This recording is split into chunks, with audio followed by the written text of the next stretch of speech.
1959 թվականի հոկտեմբերի 20-ին, երբ ամերիկացի դիվանագետները Սթիվեն Սեստանովիչը և Քերի Քավանան լքում էին նախագահական նստավայրը, նրանցից մեկը նկատեց մի բան, որը հետագայում երբեք չհիշատակեց պաշտոնական զեկույցներում։ Ուշ երեկոյան ժամին, երբ Երևանի փողոցները արդեն թոթվում էին հոկտեմբերյան անձրևի տակ, նախագահական նստավայրի փակ բակ մտավ մեքենա, որի համարանիշը չէր արձանագրվել անվտանգության մատյանում։ Այցելուն բարձրաստիճան էր, այնքան բարձրաստիճան, որ նրա գալուստը չպահանջեց ստուգումներ։ Հանդիպումը տևեց 45 րոպե, բայց երբ այդ մարդը դուրս եկավ, պահակները նկատեցին, նախագահ Ռոբերտ Քոչարյանի դեմքը սպիտակ էր, իսկ կաբինետի պատուհանից տեսանելի էր, թե ինչպես է նա հենվում գրասեղանին։ Ով էր այդ մարդը։ Ինչ նորություն բերեց նա, որից հետո Հայաստանի նախագահը, բնավորությամբ զսպված և ինքնատիրապետ մարդ, կորցրեց իր սովորական հանգստությունը։ Եվ ամենակարևորը, ինչու հենց 7 օր անց ազգային ժողովում տեղի ունեցավ այն ողբերգությունը, որը փոխեց Հայաստանի պատմությունը։ Որպեսզի հասկանանք, թե ինչպես է Վազգեն Սարգսյանը, Քոչարյանին իշխանության բերած ուժային առաջնորդը, դարձել նույն Քոչարյանի համար քաղաքական գլխացավանք, պետք է վերադառնանք 1958 թվականի սկիզբ։ Այն ժամանակ Հայաստանում տիրում էր արտակարգ քաղաքական լարվածություն։ Նախագահ Լևոն Տեր-Պետրոսյանը առաջ էր մղում Ղարաբաղյան հակամարտության փուլային կարգավորման ծրագիրը, որը բազմաթիվ ուժային և քաղաքական դեմքերի համար անընդունելի էր։ Վազգեն Սարգսյանը, պաշտպանության նախարարը, Ռոբերտ Քոչարյանը վարչապետը և Սերժ Սարգսյանը, ներքին գործերի և ազգային անվտանգության նախարարը, միավորվեցին հանուն մեկ նպատակի՝ կանխել Տեր-Պետրոսյանի ծրագիրը։ Ընդդիմությունը լայնացավ այնպիսի արագությամբ, որ փետրվարի 3-ին Տեր-Պետրոսյանը տվեց հրաժարական։ Քոչարյանը որպես վարչապետ դարձավ նախագահի պաշտոնակատար, իսկ մարտի 30-ին տեղի ունեցան արտահերթ նախագահական ընտրություններ։ Երկրորդ փուլում նա հաղթեց Կարեն Դեմիրճյանին 1912-1958 թվականների Խորհրդային Հայաստանի անմահ առաջնորդին։ Կենտրոնական ընտրական հանձնաժողովը հայտարարեց, որ Քոչարյանը ստացել է 59,48% ձայների, Դեմիրճյանը 40,52%։ Միջազգային դիտորդները, այդ թվում Եվրոպական անվտանգության և համագործակցության կազմակերպության առաքելությունը, արձանագրեցին լուրջ խախտումներ երկրորդ փուլի հաշվարկի ժամանակ, բայց արդյունքը չվիճարկվեց։ Այդ պահից Քոչարյանը դարձավ Հայաստանի երկրորդ նախագահը, իսկ Վազգեն Սարգսյանը շարունակեց մնալ պաշտպանության նախարար։ Նրանք միասին էին անցնում իշխանության դռնից։ Վազգենը պատերազմի դաշտից եկած հերոսն էր, սպարապետը, ով վերածել էր Արցախի ինքնապաշտպան ջոկատներն իսկական բանակի, ով կառուցել էր երկրի պաշտպանական համակարգը։ Քոչարյանը Ղարաբաղից եկած քաղաքական առաջնորդը, ով իր ուժը կառուցել էր Արցախի պետականության ստեղծման փորձի վրա։ Երկուսը հավասարապես դեմ էին Տեր-Պետրոսյանի հաշտության ծրագրին, երկուսն էլ կարծում էին, որ այդ ծրագիրը դավաճանություն է Արցախի պատերազմում զոհվածների նկատմամբ։ Այդ պահին Վազգենը Քոչարյանի դաշնակիցն էր, ոչ թե հակառակորդը։ Իսկ դաշնակցությունը ուժեղ էր, այն ներառում էր ոչ միայն քաղաքական պատկերացումները, այլև անձնական վստահությունը։ Եվ ահա, հենց այստեղից սկսվեց մի պատմություն, որի վերջը կդառնա Հայաստանի ամենաերավ ողբերգությունը։ Քոչարյանը նախագահ էր, իսկ Վազգենը պաշտպանության նախարար։ Իսկ կարծես իշխանության հավասարակշիռ մտավ։ Բայց մեկ տարի անց ամեն ինչ փոխվեց։ 1959 թվականի մարտի 30-ին Վազգեն Սարգսյանի Հանրապետական կուսակցությունը և Կարեն Դեմիրճյանի Հայաստանի ժողովրդական կուսակցությունը ունը հայտարարեցին միասնություն դաշինքի ստեղծման մասին։ Դաշինքին աջակցում էր նաև Երկրապահ կամավորականների միությունը, Վազգենի անմիջական ուժային հենարանը։ Պաշտոնական հայտարարության մեջ շեշտվում էին սոցիալ-տնտեսական ճգնաժամից դուրս գալու անհրաժեշտությունը, ազգային միասնությունը, վստահության մթնոլորտի ձևավորումը։ Բայց բոլորն էլ հասկանում էին, իրական նպատակը այլ բան է։ Վազգենը պատերազմից եկած ուժային առաջնորդը միավորվում էր Դեմիրճյանի հետ, Խորհրդային Հայաստանի խորհրդանիշի, մարդու, ով իշխանություն էր պահել 1974-ից մինչև 1998 թվականները։ Սա այլևս պարզապես կուսակցությունների միավորում չէր։ Սա էր նոր իշխանության բևեռի ձևավորում, ուղիղ նախագահ Քոչարյանի դիմաց։ Եվ երբ մայիսի 30-ին տեղի ունեցան խորհրդարանական ընտրություններ, հաղթեց հենց միասնությունը։ Եվրոպական անվտանգության և համագործակցության կազմակերպության, ժողովրդավարական հաստատությունների և մարդու իրավունքների գրասենյակը հուլիսի 30-ին հրապարակեց վերջնական զեկույցը, արձանագրելով խախտումներ, բայց նաև հաստատելով արդյունքը։ Հունիսին Կարեն Դեմիրճյանը դարձավ ազգային ժողովի նախագահ, Վազգեն Սարգսյանը վարչապետ։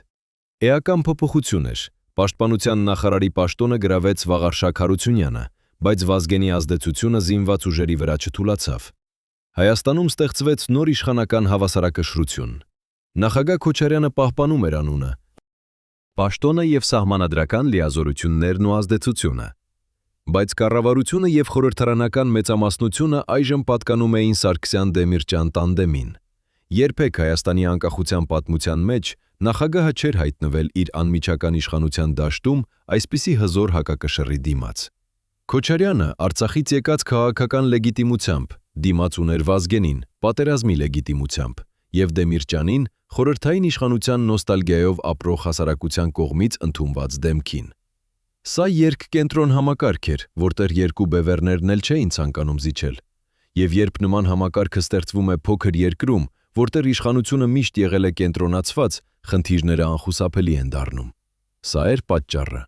Արդյոք Քոչարյանը, տեսնելով, որ իր իշխանությունը բաժանվել է Սարգսյանի հետ, որոշեց վերականգնել լիակատարության։ Թե խնդիրը ավելի խորն էր, կապված Ղարաբաղյան հակամարտության կարգավորման նոր փուլի, գաղտնի բանակցությունների եւ Մեղրիի տարբերակի հետ, որի մասին խոսում էին բոլորը, բայց որը պաշտոնապես երբեք չհաստատվեց։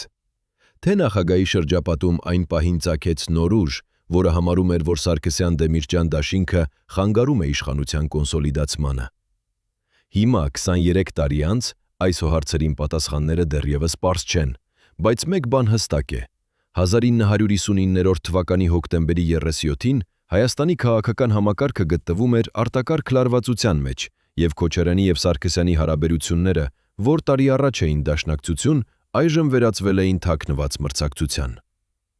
Այդ լարվածությունը զգում էին բոլորը, նախարարներից մինչև պարզ падգամավորներ։ Այդ լարվածության մասին խոսում էին բարձրաստիճան դիվանագետներ, երբ Երևանից վերադառնում էին բանակցություններից։ Այդ լարվածությունը կախարդական ձևով կարգավորվեց հոկտեմբերի 37-ին, երբ ազգային ժողովում զինված խումբը սպանեց Վազգեն Սարգսյանին, Կարեն Դեմիրճյանին եւ եւս 6 պաշտոնյաների։ Իսկ հիմա հարցը, որը յուրաքանչյուրը պետք է տանք ինքներս մեզ, արդյոք մեկ տարվա ընթացքում երկու դաշնակիցներից մեկը կարող էր դառնալ մյուսի համար այնպիսի խոչընդոտ, որ վերացումը դառնում էր անխուսափելի։ Վստահությունը քաղաքականության մեջ այնքան կարևոր է, որքան թթվածինը կենդանի օրգանիզմում։ Երբ վստահությունը կորչում է, համակարգը սկսում է խեղեղտվել։ 1998 թվականի փետրվարին, երբ Վազգեն Սարգսյանը, Ռոբերտ Քոչարյանը եւ Սերժ Սարգսյանը միասին դուրս էին մղում Լևոն Տեր-Պետրոսյանին, նրանք վստահում էին իրար։ Նրանք գիտեին, որ միայն միասնությունը կարող է բերել հաղթանակ։ Բայց 1959 թվականի գարնանը, երբ Վազգենը հանկարծ միավորվեց Կարեն Դեմիրճյանի հետ, այն մարդու, ով 2 ամիս առաջ էր պարտվել Քոչարյանին նախագահական ընտրություններում, վստահության առաջին ճաքերը սկսեցին երևալ։ Ինչու Վազգենը ընտրեց Դեմիրճյանին։ Այս հարցը տանջեց Քոչարյանի շրջապատը մարտից մինչև հոկտեմբեր։ Դեմիրճյանը խորհրդային Հայաստանի կեցություն էր, մարդը, ով 14 տարի ղեկավարել էր երկիրը, երբ Հայաստանը դեռ մաս էր կազմում Սովետական միության։ Նա ներկայացնում էր հին համակարգը, հին կապերը, հին մեթոդները։ Քոչարյանը, որը դիրքավորում էր իրեն որպես նոր Հայաստանի առաջնորդ, չէր կարող հանգիստ նայել, թե ինչպես է Վազգենը ձեռք են տալիս այն մարդուն, ով խորհրդանշում էր անցյալը։ Բայց Վազգենի համար ընտրությունը տրամաբանական էր։ Դեմիրճյանը ուներ հսկայական հանրաճանաչություն, հատկապես ավելի տարեց սերնդի շրջանում։ Նա ներկայացնում էր կայունության գաղափարը, այն մի բանը, որը Հայաստանը կորցրել էր անկախության առաջին տարիներին։ Վազգենը հասկանում էր, իր ուժային լեգիտիմությունը եւ Դեմիրճյանի սովետական նոստալգիան միասին կարող էին ստեղծել անհաղթահարելի քաղաքական մեքենա, եւ նրանք ստեղծեցին։ Միասնություն դաշինքը հաղթեց խորհրդարանական ընտրություններում ոչ պարզապես մեծամասնությամբ, այլ խորթ մեծամասնությամբ։ Եվրոպական անվտանգության եւ համագործակցության կազմակերպության դիտորդների զեկույցը, թեև նշում էր որոշ խախտումներ, հաստատում է, որ հայ ընտրողները միանշանակ ընտրեցին Սարգսյան-Դեմիրճյան տանդեմը։ Սա Քոչարյանի համար ազդանշան էր։ Նախագահական նստավայրում հասկացան, վարչապետի պաշտոնում Վազգեն Սարգսյանը այլևս սովորական պաշտոնյա չէ, այլ նախագահական իշխանությանը հավասար քաղաքական ուժ, որը հենվում է խորհրդարանի վրա եւ ունի ուղիղ մուտք կառավարության բոլոր լծակներին։ Իսկ Սարգսյանի այդ ուժը ուղղակիորեն սահմանափակում էր Քոչարյանի հնարավորությունները։ Պաշտոնական հանդիպումներում Քոչարյանն ու Վազգենը շարունակում էին մնալ համագործակցող, նույնիսկ ընկերական, բայց նախարարները, ովքեր մասնակցում էին երկկողմանի հանդիպումներին, նկատում էին դիմերի սառը արտահայտությունը, կարճ, չոր պատասխանները։ Վազգենը որպես վարչապետ սկսեց ավելի ինքնուրույն որոշումներ կայացնել, առանց նախորդ համաձայնության նախագահական նստավայրի հետ։ Քոչարյանը փորձեց իր հսկողության տակ պահել ազգային անվտանգության, արտաքին գործերի և պաշտպանության նախարարությունները, բայց նույնիսկ այնտեղ Վազգենի ազդեցությունը զգացվում էր։ Քանի որ նա չէր պարզապես վարչապետը, նա սպառապետն էր։ Պատերազմում հաղթելու խորհրդանիշը, իսկ պաշտպանական համակարգում նրա խոսքն օրենք էր։ Բայց իրական խաթարումը սկսվեց, երբ առաջացավ Ղարաբաղյան կարգավորման նոր փուլը։ 1959 թվականի գարնանը և ամռանը Քոչարյանը բանակցություններ էր վարում Ադրբեջանի նախագահ Հեյդար Ալիևի հետ։ Բանակցությունները տեղի ունեցան տարբեր հարթակներում՝ Վաշինգտոնում, Ժնևում, Յալթայում, Հայաստան-Նախիջևան սահմանամերձ գոտում։ Արևմուտքը ճնշում էր գործել, ամերիկյան պաշտոնյաները ակտիվորեն ներգրավված էին գործընթացում, իսկ Ռուսաստանը փորձում էր պահպանել իր ազդեցությունը։ Եվ այդ բանակցությունների ընթացքում ի հայտ եկավ մի թեմա, որը տարիներ շարունակ հրապարակումներում նշվում է որպես հնարավոր մոտիվ հոկտեմբերի 37-ին տեղի ունեցածի համար, բայց որը երբեք լիովին չի հաստատվել։ Մեղրիի տարբերակը։ Ըստ մի շարք աղբյուրների, բանակցություններում քննարկվում էր Լաչինի միջանցքի փոխարեն Մեղրիի հատվածը տրամադրելու հարցը, իբրև հիմք Հարավային Ղարաբաղի Ադրբեջանին վերադարձի համար։ Այս տարբերակը, եթե իրականացվեր, վերափոխեր Հարավային Կովկասի աշխարհաքաղաքական քարտեզը։ Մեղրին, Հայաստանի հարավային ծայրամասը, սահման ունի Իրանի հետ և կտրում է Նախիջևանի ազդեջանական էքսկլավը Ադրբեջանի հիմնական տարածքից։ Մեղրիի տրամադրումը Ադրբեջանին կփակեր Հայաստանի ուղիղ կապը Իրանի հետ և կկազմավորեր անընդհատ ադրբեջանական տարածք։ Սա ամենահարուստ վարկածներից մեկն է, բայց հիմնված է հակասական վկայությունների վրա։ Մի կողմից Վազգեն Սարգսյանի ընտանիքի անդամները, մասնավորապես Կարեն Դեմիրճյանի դուստրը Ռիմա Դեմիրճյանը, պնդել են, որ Դեմիրճյանը խիստ դեմ էր Մեղրիի տարբերակին և համոզել էր Վազգենին դիրքավորվել նույնպես։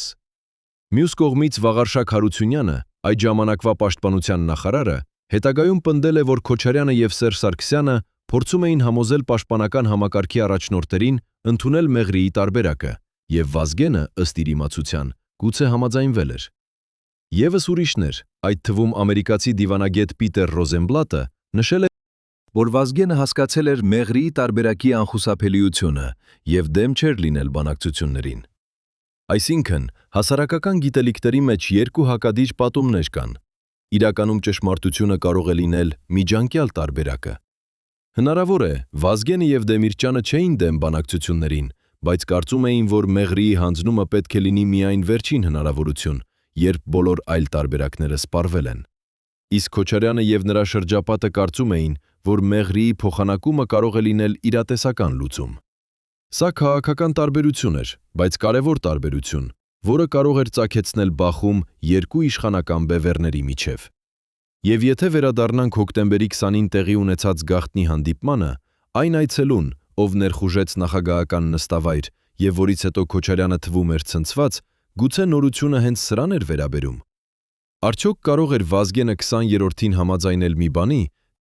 և 30-րդին դա հանկարծ փոխել։ Արդյոք Դեմիրճյանը կարող էր ճնշել Վազգենին, հրաժարվել Քոչարյանի հետ փոխադարձ հասկացողությունից, թե Վազգենը խոսքից սկզբից դեմ էր Մեղրիի տարբերակին, և Քոչարյանը հասկացել էր, որ իր ամենամեծ քաղաքական հակասույկը այլևս վարչապետը չէ, այլ ամբողջ միասնություն դաշինքը, որը խորհրդարանի մեջ ուներ մեծամասնություն և կարող էր արգելափակել նրա քայլերը։ Գուցե նա հասկացել է, որ այս երկկենտրոն համակարգը չի տևի երկար, և թե Քոչարյանը, թե Վազգենը չեն համաձայնվի կիսել իշխանությունը անվերջ։ Գուցե այդ ուշ հոկտեմբերյան երեկոն, երբ անձրևը լվանում էր Երևանի փողոցները, Քոչարյանը հասկացել է, որ խնդիրը այլևս լուծելի չէ միայն քաղաքական բանակցություններով։ Բայց սա վարկած է։ Ոչինչ չի ապացուցված, ոչ մի դատարան չի հաստատել, որ նախագահ Քոչարյանը կամ նրա շրջապատը որևէ կապ ունեին հոկտեմբերի 37-ի հետ։ Բայց մեկ բան անմիջապես պարզ դարձավ առաջին րոպեներից, երբ զինված խումբը ներխուժեց ազգային ժողով, նպատակը Վազգեն Սարգսյանն էր և Կարեն Դեմիրճյանը։ Ամենայն հավանականությամբ այլ պաշտոնյաները զոհ դարձան պատահականության պատճառով, բայց Վազգենն ու Դեմիրճյանը սպանվեցին առաջին րոպեներին, որպեսզի համոզված լինեն, նրանք չեն կարողանա փրկվել։ Հիմա պատկերացրեք, որ դուք այն մարդն եք, ով 1 տարի առաջ վստահում էիք ձեր դաշնակցին, ով միասին էիք ձեզ հետ, ընդդեմ ընդհանուր թշնամու։ Եվ այժմ նույն դաշնակիցը ստեղծել է նոր դաշինք, ձեր հետ առանց նախազգուշացման, առանց բացատրության։ Ձեր դաշնակիցը այժմ վարչապետ է և նրա ձեռքում է կառավարությունը։ Նրա դաշինքը խորհրդարանում մեծամասնություն ունի, նա խոսում է ազգային միասնությունից, բայց ստեղծում է մի համակարգ, որտեղ ձեր նախագահի լիազորությունները սահմանափակվում են։ Եվ երբ դուք փորձում եք առաջ մղել մի բանակցային գիծ, որը ձեզ համար էական է, ձեր նախկին դաշնակիցը գաղտնի հագադրվում է ձեզ։ Ինչ կզգայիք։ Վստահության կորուստ, դավաճանության զգացում, սպասում անխուսափելի բախմանը։ Արդյոք ինքներդ ձեզ կասեիք, սա այլևս դաշնակիցը չէ, սա խոչընդոտն է, և խոչընդոտները պետք է վերացնել։ Թե սա միայն մեր հորինած է, քանի որ մենք արդեն գիտենք, թե ինչ տեղի ունեցավ հոկտեմբերի 37-ին, և հետադարձ պատճառաբանությամբ փորձում ենք մեղավորների գտնել։ Պատասխանը անհայտ է, բայց հարցը մնում է, կարող էր դաշնակիցը դառնալ խոչընդոտ։ Եվ եթե դա տեղի ունեցավ, ինչ գնով կվերացվի խոչընդոտը։ Երբ մարդ պատմում է ինչ-որ քաղաքական դրամայի մասին, միշտ կարևոր է հարցը՝ ում օգուտն էր։ Լատիներեն բառակապակցությունը cui bono խորհրդանշում է այս հարցը՝ ով շահեց։ Քանի որ քաղաքականության մեջ հազվադեպ է, որ խոշոր իրադարձություններ պատահական լինեն, հազվադեպ է, որ ողբերգություններ պարզապես ինքնաբերաբար տեղի ունենան։ Հետևաբար, երբ 1959 թվականի հոկտեմբերի 37-ին ազգային ժողովում զինված խումբը սպանեց 8 պաշտոնյաների, այդ թվում վարչապետ Վազգեն Սարգսյանին և խորհրդարանի նախագահ Կարեն Դեմիրճյանին, պետք է հարցնել, ով շահեց այս սպանություններից։ Դատարանը, որը 2001 թվականի փետրվարի 15-ից մինչև 2003 թվականի դեկտեմբերի 2-ը վարեց դատավարությունը, դատապարտեց անմիջական կատարողներին։ Նաիրի Հունանյանը, Կարեն Հունանյանը, Էդուարդ Գրիգորյանը, Դերենիկ Բեջանյանը, Վռամ Գալստյանը և Աշոտ Կնյազյանը դատապարտվեցին ցմահ ազատազրկման։ Համլետ Ստեփանյանը ստացավ 14 տարի։ Դատարանը հաստատեց, որ նրանք այցելեցին ազգային ժողով հարձակելու, սպանելու և հնարավորության դեպքում իշխանությունը փոխելու նպատակով։ Բայց դատարանը երբեք չհաստատեց, որ գոյություն ունեցան պատվիրատուներ կամ կազմակերպիչներ։ Այս հարցը քաղաքական հասարակության մեջ մնաց բաց, ինչպես ցցված վերք, որը երբեք չբուժվեց։ Եվ հենց այստեղ է, որ cui bono հարցը դառնում է անխուսափելի։ Հոկտեմբերի 37-ից հետո ով շահեց։ Ռոբերտ Քոչարյանը։ Հոկտեմբերի 37-ից հետո նրա ամենամեծ քաղաքական հակակշիռը վերացավ։ Վազգեն Սարգսյանը, վարչապետ, սպարապետ, պետ, պաշտպանական համակարգի խորհրդանիշ, Կարեն Դեմիրճյանը, խորհրդարանի նախագահ, խորհրդային Հայաստանի լեգիտիմություն, հանրությանը ամենահարազատ քաղաքական դեմքերից մեկը։ Միասնություն դաշինքը, խորհրդարանական մեծամասնություն։ Դրանք բոլորը պատկանում էին մի համակարգի, որը կարող էր սահմանափակել Քոչարյանի իշխանությունը, և նրանք բոլորը կորան հենց այդ օրը, հոկտեմբերի 37-ին։ Իհարկե Քոչարյանը և նրա շրջապատը վստահորեն հերքեցին ցանկացած կապ հոկտեմբերի 37-ի հետ։ Քննիչները, ովքեր աշխատեցին գործի վրա, պնդեցին, որ խորհուրդ չկայի, որ պատվիրատուներ կան, բայց վստահությունը իշխանություններին արդեն փուլ վնասված էր։ Human Rights Watch կազմակերպությունը 2001 և 2002 թվականներին հրապարակած զեկույցներում արձանագրեց, որ Հայաստանում հոկտեմբերի 37-ի գործով քննությունը շրջապատված է կողմնակալության մեղադրանքներով։ Որոշ կասկածյալներ հայտարարել էին վատ վերաբերմունքի և ճնշումների մասին։ Նաիրի Հունանյանը հետ էր վերցրել որոշ ցուցմունքներ, պնդելով, որ դրանք ստորագրել է բռնության ներքո։ Զինվորական դատախազությունը վարում էր քննությունը, բայց հասարակությունը չէր վստահում զինվորական դատախազությանը, որպես անկախ մարմնի, և տուժողների ընտանիքները պահանջում էին ավելին։ Դատավարության ավարտից հետո Կարեն Դեմիրճյանի որդին Ստեփան Դեմիրճյանը հայտարարեց, որ գործընթացը իր կարծիքով ուղղորդված էր և չբացահայտեց ամբողջ ճշմարտությունը։ Նա ասաց, որ իրենք, զոհերի ընտանիքները, որոնցից 5-ը կորցրել են իրենց սիրելիներին, հավատում են, որ պատվիրատուները գտնվում են իշխանության մեջ, բայց դատարանը մատնացույց չարեց նրանց։ Սա էր հասարակության մոտավորապես կեսի վերաբերմունքը։ Մյուս կեսը համոզված էր, որ Նաիրի Հունանյանը և նրա ընկերները անկախ խումբ էին, որոնք ինքնուրույն գործեցին։ Բայց հավատացողների թիվը առաջին վարկածին նվազում էր տարեցտարի։ Քոչարյանի իշխանությունը հոկտեմբերի 37-ից հետո ամրապնդվեց աստիճանաբար, բայց ամուր։ Սկզբում հոկտեմբերի 37-ից անմիջապես հետո նա խելամտորեն նշանակեց Արամ Սարգսյանին, Վազգենի եղբորը, որպես նոր վարչապետ։ Սա թվում էր համոզիչ ժեստ, նա ընտանիքին վստահում էր, նա վերահաստատում էր Սարգսյանների դերը։ Բայց 5 ամիս անց 2000 թվականի մայիսին Արամ Սարգսյանը պաշտոնանկ արվեց։ Քոչարյանը ազատվեց նախորդ վարչապետի միակ ընտանեկան կապից։ Հետագայում Արամ Սարգսյանը դարձավ Քոչարյանի ամենակոշտ քննադատներից մեկը։ Նա երբեք չդադարեց պնդել, որ նրա եղբորը սպանությունը իշխանության կազմակերպումն էր։ Այնուամենայնիվ, անկախ նրանից ով էր իրականում պատասխանատու, արդյունքը հստակ էր։ Հոկտեմբերի 37-ից առաջ Հայաստանում իշխանությունը բաժանված էր երկու բևեռների միջև՝ Քոչարյան և Սարգսյան, Դեմիրճյան։ Հոկտեմբերի 37-ից հետո երկրորդ բևեռը վերացավ։ Միասնություն դաշինքը դեռ գոյություն ուներ որոշ ժամանակ, բայց առանց իր առաջնորդների այն արագորեն քայքայվեց։ Քոչարյանը միապետական իշխանություն ձեռք բերեց։ Նա ունեցավ նախագահական կառույց, կառավարություն և աստիճանաբար խորհրդարան։ 2003 թվականին նա վերընտրվեց նախագահ։ Նա պահպանեց իշխանությունը մինչև 2008 թվականը, երբ իր ընտրած հաջորդը Սերժ Սարգսյանը դարձավ նախագահ։ Իսկ Սերժ Սարգսյանը, որը 1998 թվականի շրջադարձի ժամանակ ևս մեկ առանցքային անձնավորություն էր, պահպանեց իշխանությունը մինչև 2018 թվականի Թավշյա հեղափոխությունը։ Այսինքն հոկտեմբերի 37-ից հետո Հայաստանի իշխանությունը մնաց նույն անձանց ձեռքում 30 տարի։ Արդյոք սա հավասարություն է։ Արդյոք քաղաքական շահառությունը ապացույց է քրեական մեղավորության համար։ Ոչ իհարկե, բայց հասարակական գիտակցության մեծյան մեջ այս հարցը երբեք չի փակվել, քանի որ մարդիկ տեսան ում օգտին էր հոկտեմբերի 37-ը, եւ նրանք միշտ էլ կտեսնեն, քանի որ քաղաքականության մեջ, երբ մի իրադարձություն այդքան կտրուկ փոխում է ուժերի հարաբերակցությունը, հանրությունը միշտ էլ կհարցնի. ով շահեց։ Վազգեն Սարգսյանը 1959 թվականի մարտի 5-ին ծնվել էր Արցախի մի փոքրիկ գյուղում։ Նա դարձավ պատերազմի հերոս, հանրապետության պաշտպանության նախարար, վարչապետ։ Նրա ազդեցությունը հասնում էր հասարակության բոլոր շերտերին։ Նա ուներ անվիճելի լեգիտիմություն, ծնված արյան, զոհողության և հաղթանակի միջից։ Բայց նրա կյանքը ընդհատվեց հոկտեմբերի 37-ին, երբ նա ընդամենը 40 տարեկան էր։ Կարեն Դեմիրճյանը ծնվել էր 1932 թվականի ապրիլի 17-ին։ Նա ղեկավարել էր խորհրդային Հայաստանը 1974-ից մինչև 1998 թվականը։ Նա խորհրդանշում էր կայունության, ավանդույթի, հին ժամանակների անկեղծ նոստալգիան։ Եվ երբ անկախ Հայաստանն անցնում էր խառնաշփոթ և անորոշության ժամանակաշրջան, Դեմիրճյանը մարմնավորում էր համոզմունքը, որ կարելի է վերականգնել հիմքը։ Նրան սպանեցին 67 տարեկանում։ Երկուսն էլ սպանվեցին, առաջ մղվելով պատմության ճակատագրական տրամաբանության կողմից։ Այն պատմության, որտեղ ուժը և շահը միշտ բախվում են միմյանց։ Եվ այն պատմության, որտեղ դաշնակիցը կարող է դառնալ խոչընդոտ, իսկ խոչընդոտը պետք է վերացնել։ Բայց կրկին, սա պատմական մեկնաբանություն է, քաղաքական վերլուծություն, գուցե նույնիսկ դրամատուրգիական վերակառուցում։ Սակայն փաստերը հստակ են։ Հոկտեմբերի 37-ից առաջ Հայաստանում կային երկու իշխանական բևեռներ։ Հոկտեմբերի 37-ից հետո մնաց միայն մեկը։ Արդյոք այս փաստը բավարար է, որպեսզի մենք դատապարտենք մեկին անվավեր դատական ապացույցների առկայության դեպքում։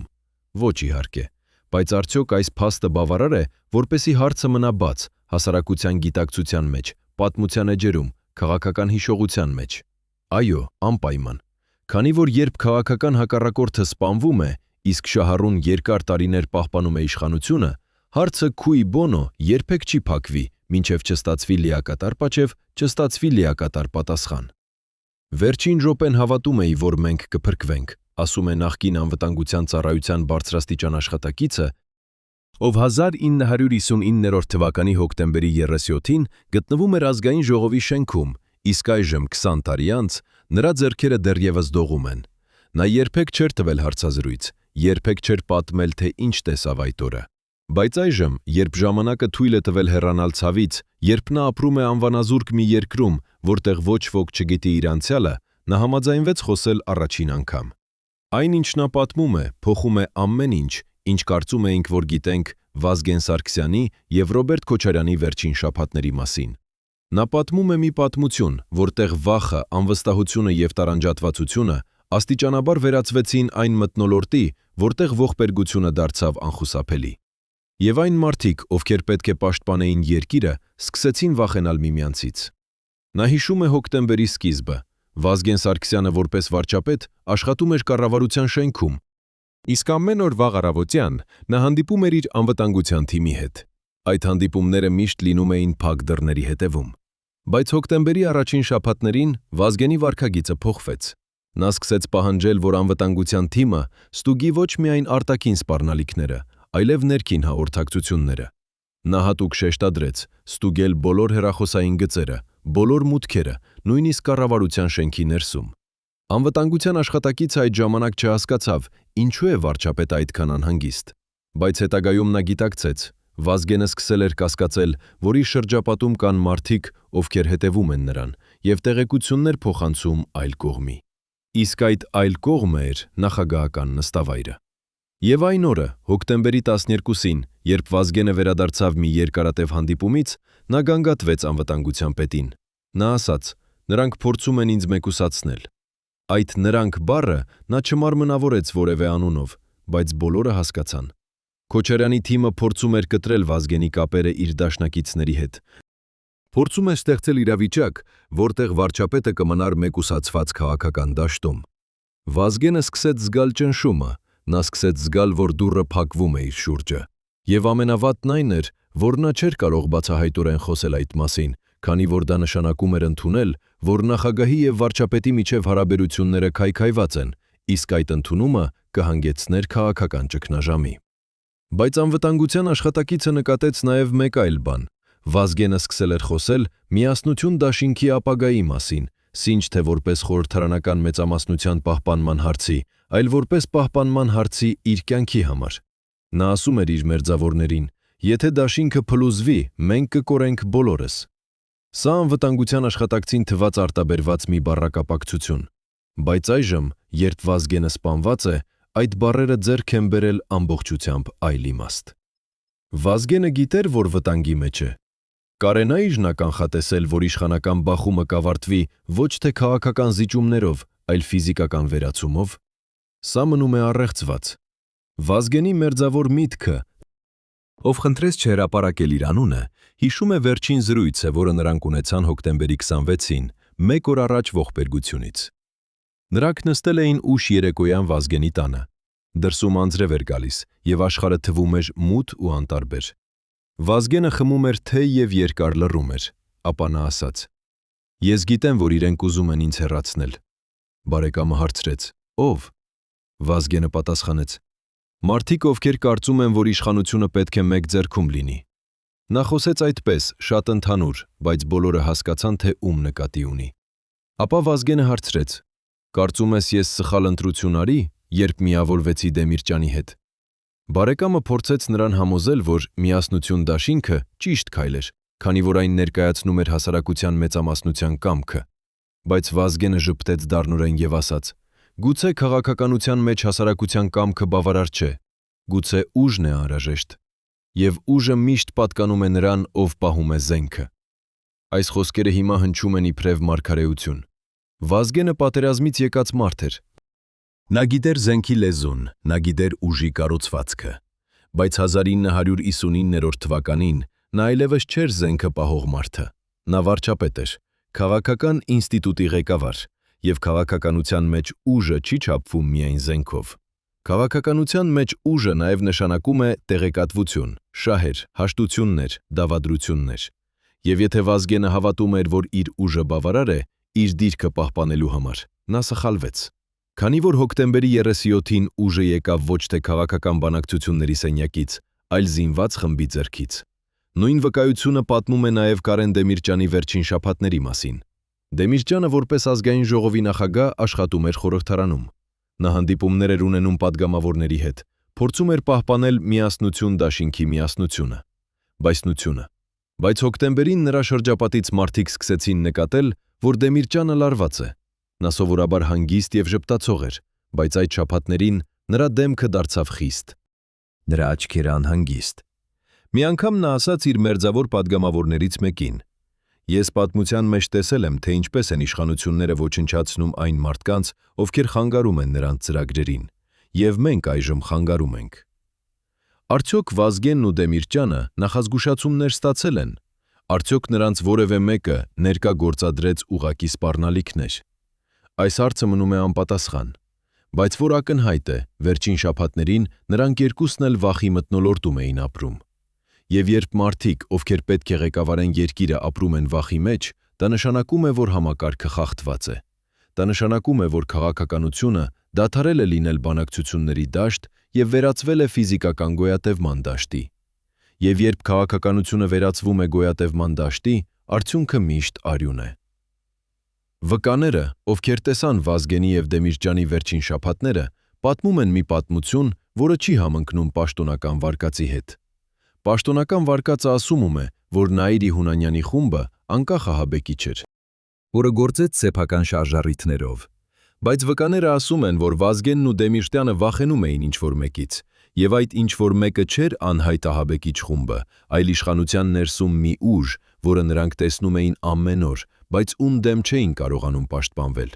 Քանի որ ինչպես կարող ես պաշտպանվել մարդուց, որը պաշտոնապես քո գործընկերն է, բայց գաղտնիորեն քո մահը պլանավորողը։ Հիմա երբ անցել է 20 տարի, այդ վկաները խոսում են, եւ նրանց պատմած պատմությունները փոխում են ամեն ինչ։ Դրանք ցույց են տալիս, որ հոկտեմբերի 37-ը պատահականություն չէր։ Դա էր մի ողբերգության հայտնի ավարտը, որը սկսել էր շաբաթներ առաջ, գուցե ամիսներ, երբ երկու իշխանական բևեռները հասկացան, որ չեն կարող համակեցություն ունենալ նույն երկրում։ Եվ երբ քաղաքականության մեջ համակեցությունը անհնար է, մեկը պետք է վերացվի։ Երևանի ստորգետնյա ենթակառուցվածքը պահում է գաղտնիքներ, որոնք երբեք չեն պատմվի պաշտոնական պատմության մեջ։ Խորհրդային ժամանակներից մնացած թունելները, հրամանատարական բունկերները, գաղտնի անցումները, դրանք ստեղծվել էին ատոմային պատերազմի իրավիճակի համար, բայց 1959 թվականին դրանք ծառայում էին այլ նպատակների։ Նախագահական նստավայրի տակ գտնվում էր մի թունելային ցանց, որը տանում էր դեպի անվտանգության ծառայության շենք, դեպի կառավարության շենք, նույնիսկ դեպի օդանավակայանի մոտ գտնվող ռազմական օբյեկտ։ Այդ թունելները հայտնի էին միայն նեղ շրջանակի մարդկանց, անվտանգության ամենաբարձրաստիճան պաշտոնյաներին, նախագահին, մի քանի հավատարիմ օգնականների։ 1959 թվականի օգոստոսից մինչև հոկտեմբեր այդ թունելները սկսեցին օգտագործվել ավելի հաճախ, քան երբևէ։ Անվտանգության աշխատակիցները գիշերները ստուգում էին դրանք, համոզվում, որ ելքերը գործող են, որ համակարգերը պատրաստ են։ Բայց ինչի համար էր այս պատրաստությունը։ Արդյոք սպասում էին արտաքին հարձակման, թե նախապատրաստվում էին ներքին ճգնաժամին։ Մի բարձրաստիճան անվտանգության օֆիցեր, որը հիմա ապրում է Ռուսաստանում եւ խնդրել է անանուն մնալ, պատմում է, որ սեպտեմբերի կեսին նրանց հանձնարարվեց ստուգել բոլոր հնարավոր փախուստի ուղիները նախագահի համար, ոչ միայն թունելները, այլև օդային եւ ավտոմոբիլային մարշրուտները։ Նա հարցրեց իր ղեկավարին, ինչու է անհրաժեշտ այսպիսի մանրակրկիտ ստուգում, եթե երկիրը չի գտնվում պատերազմի վիճակում։ Ղեկավարը պատասխանեց հանգիստ, բայց անորոշ. պատերազմը միշտ չէ, որ գալիս է արտաքնից։ Այդ պատասխանը անվտանգության օֆիցերը հիշում է մինչև այսօր, քանի որ այն նշանակում էր նախագահական թիմը սպասում էր ներքին սպառնալիքի։ Եվ ներքին սպառնալիքը 1959 թվականի Հայաստանում կարող էր լինել միայն մի բան՝ քաղաքական հակառակորդների կողմից իշխանության գրավման փորձ կամ ֆիզիկական հարձակում։ Բայց նույն ժամանակահատվածում Վազգեն Սարգսյանի անվտանգության թիմը նույնպես իրականացրեց հետախուզություն։ Վարչապետի պաշտպանության համար պատասխանատու օֆիցերները սկսեցին հետևել կառավարության շենքի շուրջը գտնվող անծանոթ մեքենաներին, անծանոթ մարդկանց։ Սեպտեմբերի վերջին նրանք հայտնաբերեցին, որ մի խումբ մարդիկ, ովքեր չէին պատկանում պաշտոնական անվտանգության կառույցներին, դիտարկում են Վազգենի տանը եւ կառավարության շենքում նրա գրասենյակը։ Երբ պաշտպանության օֆիցերները փորձեցին պարզել այդ մարդկանց ինքնությունը, նրանք հանդիպեցին խստագույն արգելքի։ Նախագահական անվտանգության ծառայությունը պաշտոնապես հայտարարեց, որ դա սովորական հսկողություն է եւ որևէ խնդիր չկա։ Բայց Վազգենի թիմը չհավատաց։ Նրանք հասկացան, նրանց հսկում են եւ այդ հսկողությունը կատարվում է նախագահական թիմի հրամանով։ Սա էր քաղաքական մարտի նոր փուլ, լրտեսության, անվստահության, պարանոյայի փուլ։ Երկու բևեռները, նախագահական եւ վարչապետական, հայտնվեցին իրար դեմ ոչ միայն քաղաքական հարթությունում, այլև անվտանգության հարթությունում։ Նրանք հետևում էին իրար, փորձում էին կանխատեսել միմյանց քայլերը, փորձում էին բացահայտել գաղտնիքները։ Եվ այս անվստահությունը աստիճանաբար վերածվեց մի մթնոլորտի, որտեղ բախումը դարձավ անխուսափելի։ Քանի որ երբ երկու ուժեր սկսում են իրար լրտեսել, դա նշանակում է, որ նրանք պատրաստվում են հարձակման։ Եվ հարձակումը, ինչպես պատմությունը ցույց տվեց, եկավ հոկտեմբերի 37-ին, բայց ով հարձակվեց ում վրա, դա դեռևս մնում է հարց։ Գաղտնի հանդիպումները հոկտեմբերին դարձան ավելի հաճախ։ Մի աղբյուրը, որը մոտիկ կապեր ուներ Քոչարյանի շրջապատի հետ, պատմում է, որ հոկտեմբերի 2-րդ շաբաթվա սկզբին, 3-րդի կամ 4-րդին, նախագահական նստավայրում տեղի ունեցավ հանդիպում, որտեղ քննարկվում էր Սարգսյան-Դեմիրճյան տանդեմի կողմից ստեղծված քաղաքական խնդիրը։ Այդ հանդիպման մանրամասները չեն հրապարակվել, բայց աղբյուրը հիշում է, որ քննարկվեցին երկու սցենար՝ քաղաքական եւ ուժային։ Քաղաքական սցենարը ենթադրում էր միասնություն դաշինքի քայքայում, կաշառքով, սպառնալիքներով կամ համոզմամբ падգամավորներին հեռանալ դաշինքից եւ միանալ նախագահականներին։ Բայց այդ սցենարը համարվեց անկայուն, քանի որ Վազգենի եւ Դեմիրճյանի անձնական հեղինակությունը խորհրդարանում շատ ուժեղ էր։ Իսկ երկրորդ սցենարը, ուժային, չէր քննարկվել բացահայտորեն, բայց ներկաներից մի քանիսը հասկացան, որ դա հնարավորություն է։ Արդյոք այդ հանդիպումը կապ ունի հոկտեմբերի 37-ի հետ։ Պաշտոնապես ոչ։ Դատարանը երբեք չի հաստատել, որ նախագահական թիմը կապ ունի հարձակման հետ, բայց ժամանակագրական համընկնումը խոսում է իր լեզվով։ Հանդիպումը տեղի ունեցավ հոկտեմբերի սկզբին, իսկ 37-ին 20 օր անց խնդիրը լուծվեց։ Եվ լուծումը ոչ քաղաքական էր, այլ ուժային։ Կարեն Դեմիրճյանի մերձավոր ընտանիքի անդամը, որը նույնպես խնդրել է անանուն մնալ, պատմում է, որ հոկտեմբերի 20-րդին, հենց Սթիվեն Սեստանովիչի եւ Քերի Քավանայի այցից անմիջապես հետո, Դեմիրճյանը հանդիպեց Վազգենի հետ։ Նրանք երկարատև զրույց ունեցան Դեմիրճյանի տանը։ Ընտանիքի անդամը չլսեց զրույցի բովանդակությունը, բայց երբ Վազգենը հեռացավ, Դեմիրճյանը նստեց եւ երկար լռեց։ Ապա նա ասաց. «Մենք կորած ենք»։ Ընտանիքի անդամը հարցրեց. «Ինչու», բայց Դեմիրճյանը չպատասխանեց։ Նա միայն ավելացրեց. «Երբ իշխանությունը ընտրում է ուժը քաղաքականության փոխարեն, մենք բոլորս դառնում ենք զոհեր»։ Այդ երեկույթը Կարեն Դեմիրճյանը գրեց մի նամակ իր որդուն, Ստեփան Դեմիրճյանին։ Նամակում նա խնդրեց, որ Ստեփանը թողնի քաղաքականությունը, եթե ինչ-որ բան պատահի իրեն։ Նա գրեց. «Այս հողը արյան վրա է կառուցված, եւ արյունը երբեք չի դադարում»։ Նամակը Ստեփանը ստացավ հոկտեմբերի 30-ին, 2 օր հոր մահից հետո։ Եվ երբ նա կարդաց այդ տողերը, նա հասկացավ, հայրը գիտեր, որ մահը մոտենում է։ Հայրը զգացել էր, որ համակարգը փլուզվում է, եւ փլուզումն ավարտվելու է արյամբ։ Բայց նա չէր կարողացել կանխել, քանի որ ինչպես կարող ես կանխել մի բան, երբ ամբողջ մեխանիզմը արդեն աշխատում է քեզ դեմ։ Անվտանգության մեկ այլ աշխատակից, ով ծառայում էր Վազգենի պաշտպանության համակարգում, հիշում է, որ հոկտեմբերի 20-րդին Վազգենը պահանջեց ավելացնել իր անձնական պահակների թիվը։ Նա նաև հանձնարարեց ստուգել ազգային ժողովի շենքի անվտանգությունը, մուտքերը, ելքերը, կրակային պաշտպանությունը։ Անվտանգության աշխատակիցը հարցրեց. «Արդյոք սպասում է սպառնալիքի»։ Վազգենը ժպտեց եւ ասաց. «Ամենամեծ սպառնալիքը միշտ գալիս է ներսից»։ Աշխատակիցը չհասկացավ այդ խոսքի իմաստը, բայց հիմա նա հասկանում է, Վազգենը նշանակում էր, որ սպառնալիքը ոչ թե արտաքին ահաբեկիչներն էին, այլ ներքին քաղաքական ուժերը, որոնք ցանկանում էին նրան վերացնել։ Եվ տարօրինակն այն է, որ Վազգենը չափահաս քայլեր չձեռնարկեց իր պաշտպանության համար։ Նա կարող էր մերժել գնալ ազգային ժողով հոկտեմբերի 37-ին։ Նա կարող էր պահանջել ավելացված անվտանգություն, նա կարող էր հրապարակել իր կասկածները նախագահական թիմի վերաբերյալ, բայց նա դա չարեց։ Ինչու՞։ Գուցե նա հավատում էր, որ քաղաքականությունը դեռևս հնարավոր է։ Գուցե նա մտածում էր, որ դավադրությունը կարգավորվելու է բանակցություններով, հուցումներով, թե նա պարզապես չէր ուզում հավատալ, որ նախկին դաշնակիցը Քոչարյանը կարող է հասնել նրա ֆիզիկական վերացման։ Սա մնում է առեղծված, որը Վազգենը տարավ գերեզման։ Բայց մի բան ակնհայտ է. հոկտեմբերի 37-ին Վազգենը գնաց ազգային ժողով գիտակցելով, որ վտանգ կա, բայց չգիտենալով, որ վտանգը իրականացվելու է հենց այդ օրը։ Նա մտավ ազգային ժողովի դահլիճ ժամը 17:13-ին հարցուպատասխանի նիստի համար։ Եվ 20 րոպե անց նա մահացած էր, սպանված զինված խմբի կողմից, որոնց ինքնությունը հայտնի է, բայց որոնց պատվիրատուների ինքնությունը դեռևս գաղտնիք է։ Ընտանիքները գիտեն գաղտնիքներ, որոնք երբեք չի խոսվում հրապարակայնորեն։ Նրանք տեսնում են մարդկանց ոչ թե իրենց հանրային դերերում, այլ իրենց անկեղծ խոցելի մարդկային էությամբ։ Եվ երբ հանրային դեմքը քաղաքական առաջնորդ է, ընտանիքը հաճախ առաջինն է նկատում, երբ ճնշումը դառնում է անտանելի, երբ վախը սկսում է վերահսկել անձը, երբ մահը մոտենում է։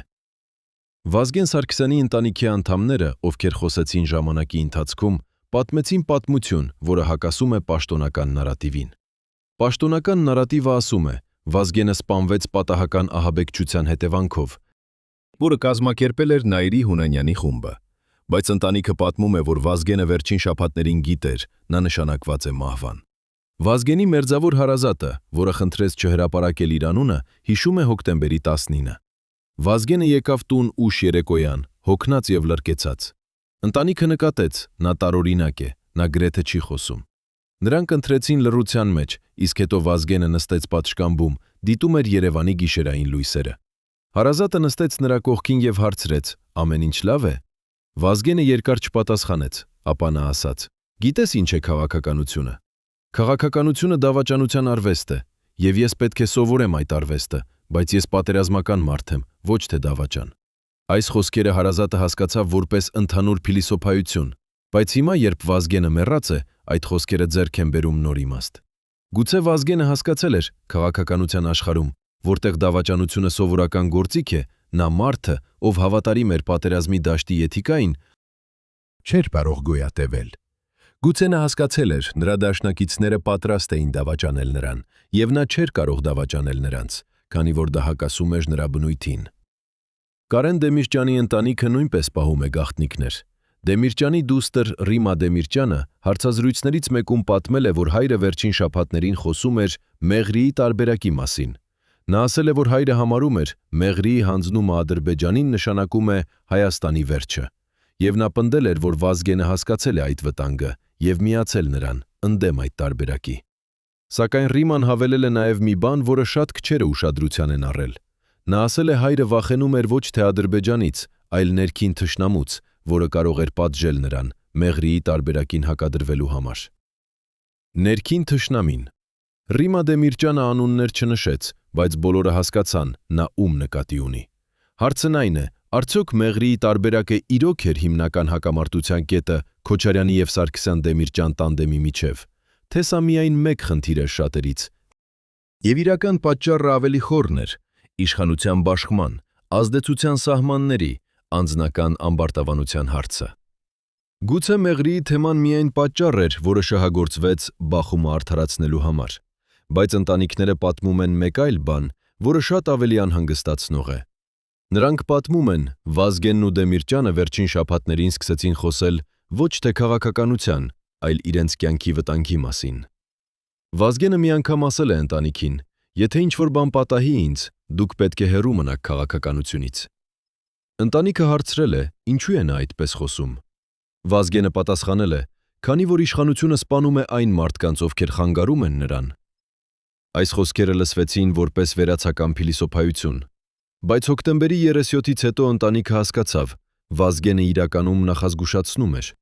Նա գիտեր, որ նշանակված է մահվան եւ փորձում էր պատրաստել ընտանիքին։ Բայց ինչու նա ինքը չփախավ, ինչու նա չհրաժարվեց իշխանությունից, ինչու նա շարունակեց գնալ իր գրասենյակ, շարունակեց մասնակցել հանդիպումներին, շարունակեց դիմակայել նախագահական թիմին։ Գուցե նա հավատում էր, որ փախուստը դավաճանություն է նրանց նկատմամբ, ովքեր հավատացել էին նրան։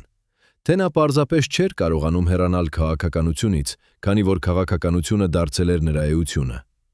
Կարեն Դեմիրճյանի որդի Ստեփան Դեմիրճյանը դատավարությունից հետո հրապարակավ հայտարարել է, դատարանը չբացահայտեց ճշմարտությունը։ Նա պնդել է, պատվիրատուները չեն մատնացույց արվել եւ քննությունը եղել է ուղղորդված պաշտպանելու իրական կազմակերպիչներին։ Բայց Ստեփանը նաեւ ասել է մի բան, որը շատ ավելի խոր է։ Նա ասել է, հայրը եւ Վազգենը գիտեին, իրենք ընտրություն ունեն երկու տարբերակների միջև։ Կամ հրաժարվել միասնություն դաշինքից եւ դառնալ Քոչարյանի հավատարիմ դաշնակիցները, կամ պահպանել դաշինքը եւ դիմագրավել հետևանքներին։ Նրանք ընտրեցին երկրորդը։ Եվ երկրորդ տարբերակի հետևանքը եղավ հոկտեմբերի 37-ը։ Սա արդյոք ճիշտ ձևակերպում է։ Արդյոք իրոք Սարգսյանն ու Դեմիրճյանը կանգնած էին այդպիսի ընտրության առջև։ Թե իրականում նրանք պարզապես քաղաքական խաղի զոհեր դարձան, Մի խաղի, որտեղ կանոնները նախօրոք սահմանված էին եւ արդյունքը անխուսափելի։ Գուցե իրականությունը ավելի մութն է, գուցե իշխանությունը արդեն որոշել էր, որ Սարգսյանը եւ Դեմիրճյանը պետք է վերացվեն, եւ անկախ նրանից ինչ ընտրություն կանեին նրանք, արդյունքը նույնը կլիներ։ Քանի որ երբ համակարգը որոշում է ոչնչացնել մեկին, անհատական ընտրությունները չեն փոխում ճակատագիրը։ Ընտանիքների պատմությունները վերացնում են քաղաքական պատմության դիմակը եւ ցույց են տալիս մարդկային դրաման։ Նրանք ցույց են տալիս, Վազգենը եւ Դեմիրճյանը չէին միայն քաղաքական ֆիգուրներ, նրանք մարդիկ էին, հայրեր, եղբայրներ, ընկերներ։ Նրանք վախենում էին, կասկածում էին, տառապում էին, եւ երբ նրանք սպանվեցին, նրանց ընտանիքները կորցրեցին ոչ միայն հանրային առաջնորդերին, այլև իրենց սիրելիներին։ Այդ կորուստը երբեք չի փոխհատուցվի, անկախ նրանից, թե որքան դատավարություններ տեղի ունենան, անկախ նրանից, թե որքան պաշտոնյաներ դատապարտվեն։ Քանի որ ընտանիքները գիտեն ճշմարտությունը, որը երբեք չի հրապարակվի պաշտոնապես, նրանք գիտեն ում էր օգտակար հոկտեմբերի 37-ը, եւ երբ ժամանակը անցնում է, երբ տարիները դարձնում են ցավը թուլացած, ընտանիքները դեռևս հարցնում են մեկ հարց. արդյոք արդարությունը երբևէ կվերադառնա։ Արդյոք իրական կազմակերպիչները երբևէ կպատժվեն, թե պատմությունը մնալու է անավարտ, առեղծված, որը երբեք չի լուծվի, քանի որ իշխանությունը միշտ պաշտպանում է իրեն։ Հիմա, երբ Հայաստանը անցել է նոր քաղաքական փուլի, երբ 2018 թվականի Թավշյա հեղափոխությունը փոխեցին համակարգը, հարցը մնում է. արդյոք հոկտեմբերի 37-ի գործը կբացվի նորից։ Արդյոք նոր իշխանություններն ունեն քաղաքական կամքը բացահայտելու ճշմարտությունը, թե հոկտեմբերի 37-ը մնալու է այն գաղտնիքը, որը Հայաստանը կրում է հավերժ, որպես վերք, որը երբեք չի բուժվում։ Երբ բժիշկը մտավ նախագահական նստավայրի գաղտնի բժշկական սենյակ, ժամը 3:10 էր գիշերվա։ Գիշերը 1959 թվականի հոկտեմբերի 26-ից 37-ին անցնող։ Պահակները չգրանցեցին այցը պաշտոնական ամսագրքում։ Նախագահի անձնական բժիշկը ներս բերեց փակ պայուսակ, ներսում դեղորայքներ, որոնց անուններն արգելված էին ամսագրել։ Այս դեղորայքները չէին նշանակվում սովորական հիվանդություններին, դրանք էին հզոր անոթային միջոցներ, սրտի խանգարումների դեղամիջոցներ, նույնիսկ ուժեղ արյունաբանական պատրաստուկներ։ Ում համար էին այս դեղերը։ Պաշտոնապես նախագահ Ռոբերտ Քոչարյանը լավ վիճակում էր, բայց բժիշկը գիտեր ճշմարտությունը։ Անցած 2 ամիսների ընթացքում նախագահի առողջական վիճակը սկսել էր վատանալ։ Ոչ թե ֆիզիկորեն, արտաքուստ նա դեռևս ուժեղ էր, չէր թողել իր տարիքը ցույց տալ, բայց ներսից սթրեսը սկսել էր քայքայել օրգանիզմը։ Արյան ճնշումը թռիչքաջինջ էր, գիշերները քնելու դժվարություն։ Պարբերաբար սրտի տհաճ զգացողություններ։ Բժիշկը հիշում է, հոկտեմբերի 22-ին Քոչարյանը հանկարծ կանչեց իրեն սովորականից շուտ։ Օրը դեռ չէր ավարտվել, բայց նախագահը պառկած էր գրասենյակի փափուկ բազմոցին։ Նա բողոքում էր գլխապտույտից։ Երբ բժիշկը չափեց ճնշումը, արյան ճնշումը 150/110 էր։ Վտանգավոր ցուցանիշ։ Նա տվեց արագ գործող դեղ եւ Քոչարյանը աստիճանաբար հանգստացավ։ Բայց երբ բժիշկը հարցրեց, արդյոք նախագահը ենթարկվում է արտակարգ սթրեսի, Քոչարյանը պատասխանեց հակիրճ. սթրեսը քաղաքականության բաղադրիչ մասն է, ոչ ավելին։ Բայց բժիշկը տեսավ աչքերում։ Քոչարյանի աչքերը 1998 թվականին, երբ նա նախագահ դարձավ, լի էին վստահությամբ, հաղթանակի զգացողությամբ։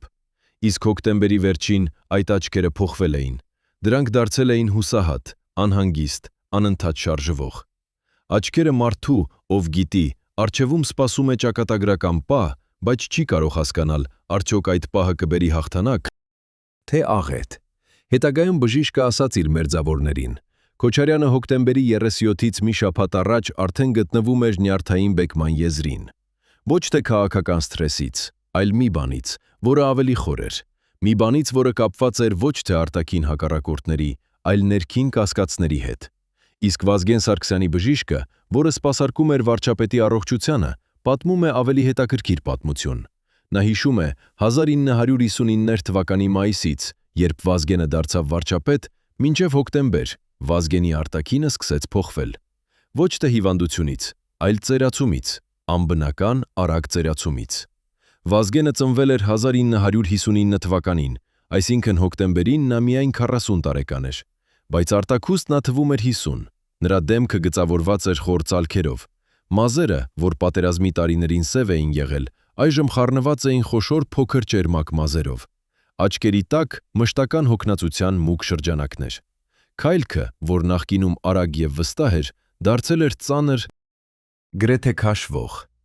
Բժիշկը չափեց Վազգենի արյունը սեպտեմբերի վերջին, արդյունքները ցույց տվեցին բարձրացած քոլեստերին, լյարդի գործունեության թեթև խանգարում, անեմիայի նախանշաններ։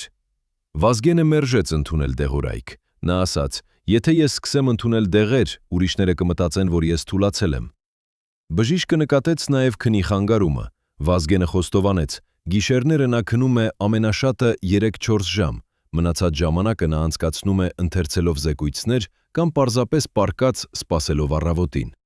Սա չէր բժշկական խնդիր, սա էր հոգեբանական խնդիր, անդադար սթրեսի, անվստահության, վախի արդյունք։ Իշխանության ֆիզիոլոգիան։ Երբ մարդը պահում է իշխանությունը, իսկ հասկանում է, որ այդ իշխանությունը վտանգված է, օրգանիզմը սկսում է քայքայվել։ Սթրեսային հորմոնները, կորտիզոլը եւ ադրենալինը անդադար մտնում են արյան մեջ։ Սրտը աշխատում է արագ, անոթները կծկվում են, մարմինը սպառում է սեփական պաշարները։ Վազգենը եւ Քոչարյանը երկուսն էլ ապրում էին այս վիճակում հոկտեմբերին, բայց Քոչարյանը գիտեր, նա պատրաստվում է քայլի, որը կկանխի իր պարտությունը։ Իսկ Վազգենը չգիտեր, թե ինչ են պատրաստում նրա դեմ։ Սա տարբերությունն է որսորդի եւ զոհի միջև։ Որսորդը նյարդայնանում է, բայց նա գիտի իր պլանը։ Զոհը զգում է վտանգը, բայց չի կարողանում հասկանալ, որտեղից կգա հարվածը։ Վազգենի անձնական օգնականը, որը առավոտները հանդիպում էր նրա հետ, հիշում է, հոկտեմբերի վերջին շաբաթվա առավոտները Վազգենը կանգնում էր հայելու առջև, երկար նայելով իր դեմքին։ Մի անգամ նա ասաց օգնականին. «Տես թե ինչպես է քաղաքականությունը վերափոխում մարդուն։ 10 տարի պատերազմում ես մնացի ինքս ինձ։ 1 տարի քաղաքականության մեջ դարձա ծեր մարդ»։ Օգնականը փորձեց նրան համոզել, արտաքինը կարևոր չէ, բայց Վազգենը ժպտեց դառնորեն եւ ասաց. «Արտաքինը ցույց է տալիս, թե ինչ է կատարվում ներսում, եւ ներսումս կատարվում է վերացում»։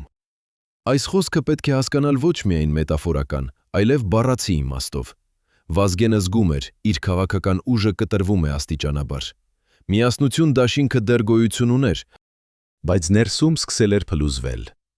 Որոշ падգամավորներ սկսել էին շփվել նախագահական թիմի հետ։ Վազգենը լսում էր հրապարակումներ, որ նրա դաշնակիցներից մեկը կամ մյուսը փոխանցում է տեղեկություններ Քոչարյանի շրջապատին։ Նա չէր կարող վստահել նույնիսկ իր մերձավորներին։ Եվ երբ քաղաքական առաջնորդը կորցնում է վստահությունը, նա մնում է մեկուսացված, նույնիսկ երբ շրջապատված է 100 մարդկանցով։ Կարեն Դեմիրճյանի ֆիզիկական վիճակը նույնպես անհանգստացնող էր։ Դեմիրճյանը 67 տարեկան էր եւ նրա առողջությունը սկսել էր թուլանալ։ Նա ունեցել էր սրտի թեթև խնդիրներ դեռևս մի քանի տարի առաջ, բայց հոկտեմբերին սրտի ցավերը դարձան հաճախ։ Նրա բժիշկը խորհուրդ էր տվել նվազեցնել սթրեսը, բայց Դեմիրճյանը հրաժարվեց։ Նա ասաց. «Հիմա հանգստանալը նշանակում է հրաժարվել ամեն ինչից»։ Բժիշկը հասկացավ, Դեմիրճյանը գիտի, որ եթե նա հեռանա քաղաքական դաշտից, ամբողջ միասնություն համակարգը կկործանվի։ Եվ նա պատրաստ էր կրել ֆիզիկական տառապանքները, միայն եւ միայն չթողնելու համակարգը փլուզվի։ 3 մարդ՝ Քոչարյանը, Վազգենը, Դեմիրճյանը, 3-ն էլ իշխանության գագաթին։ 3-ն էլ ֆիզիկորեն եւ հոգեպես քայքայվում էին հոկտեմբերի 20-րդներին, բայց միայն երկուսը, Վազգենն ու Դեմիրճյանը, չգիտեին 7 օր անց նրանք մահանալու են։ Քոչարյանը գիտեր 7 օր անց նրա քաղաքական հակակշիռները վերանալու են, բայց արդյոք նա գիտեր, որ դա կլինի սպանություն։ Արդյոք նա պլանավորել էր հոկտեմբերի 37-ը։ Պաշտոնական պատասխանը՝ ոչ։ Բայց հարցը մնում է բաց, քանի որ շատ համընկնումներ կան, ավելի շատ, քան հնարավոր է պատահականության համար։ Արդյոք մարդու մարմինը կարող է նախազգուշացնել իր սեփական մահը։ Արդյոք օրգանիզմը գիտի նախապես, որ վերջը մոտենում է։ Վազգենի բժիշկը հավատում է, այո։ Նա ասում է, հոկտեմբերի վերջին օրերին Վազգենի օրգանիզմը անցնում էր արտակարգ սթրես։ Ոչ միայն հոգեբանական, այլև ֆիզիոլոգիական։ Իմունային համակարգը թուլացել էր, քնի խնդիրները սրվել էին, նույնիսկ ախորժակը կորել էր։ Սա օրգանիզմի արձագանքն էր անհամեմատ սթրեսի, որը չէր կարող շարունակվել երկար։ Եթե Վազգենը չէր սպանվի հոկտեմբերի 37-ին, հավանաբար մի քանի շաբաթ կամ ամիս հետո նա կկրեր լուրջ առողջական խնդիր, սրտի կաթված կամ նյարդային կործանում։ Բայց պատմությունը չտվեց նրան այդ ժամանակը։ Հիմա մտածեցեք, ֆիզիոլոգիայի հարցը քաղաքականության համատեքստում։ Իշխանությունը ոչ միայն քաղաքական պայքար է, դա նաև ֆիզիկական մարտահրավեր է, մարտահրավեր օրգանիզմին, նյարդերին, սրտին։ Եվ երբ երկու իշխանական բևեռները բախվում են, դրանք ոչ միայն բախվում են քաղաքական հարթությունում, այլև ֆիզիկական հարթությունում։ Դրանց մարմինները պատերազմում են իրար դեմ սթրեսի, անքնության, անվստահության միջոցով։ Եվ որը ավելի ուժեղ է, ֆիզիկորեն եւ հոգեպես, այդ մարդն է հաղթում։ Բայց 1959 թվականի Հայաստանում հաղթանակը չեկավ ֆիզիկական ուժից, այն եկավ զենքից։ Պատկերացրեք սենյակ, փակ սենյակ, որտեղ լույսը միայն մի փոքրիկ լամպից է գալիս։ Սեղանի շուրջը նստած են 5 մարդ, դրանք չունեն անուններ այս պատմության մեջ, քանի որ նրանց ինքնությունը երբեք չի հաստատվել պաշտոնական փաստաթղթերում, բայց նրանք գոյություն ունեին։ Նրանք հանդիպում էին 1959 թվականի սեպտեմբերից մինչև հոկտեմբեր, յուրաքանչյուր 3-4 օրը մեկ։ Հանդիպումների տեղը տարբեր էր, երբեմն Երևանի արտակարգ շրջանում մի անտեսանելի բնակարան, երբեմն նախագահական նստավայրի տակ գտնվող բունկերներից մեկում, երբեմն անվտանգության ծառայության համալիրում։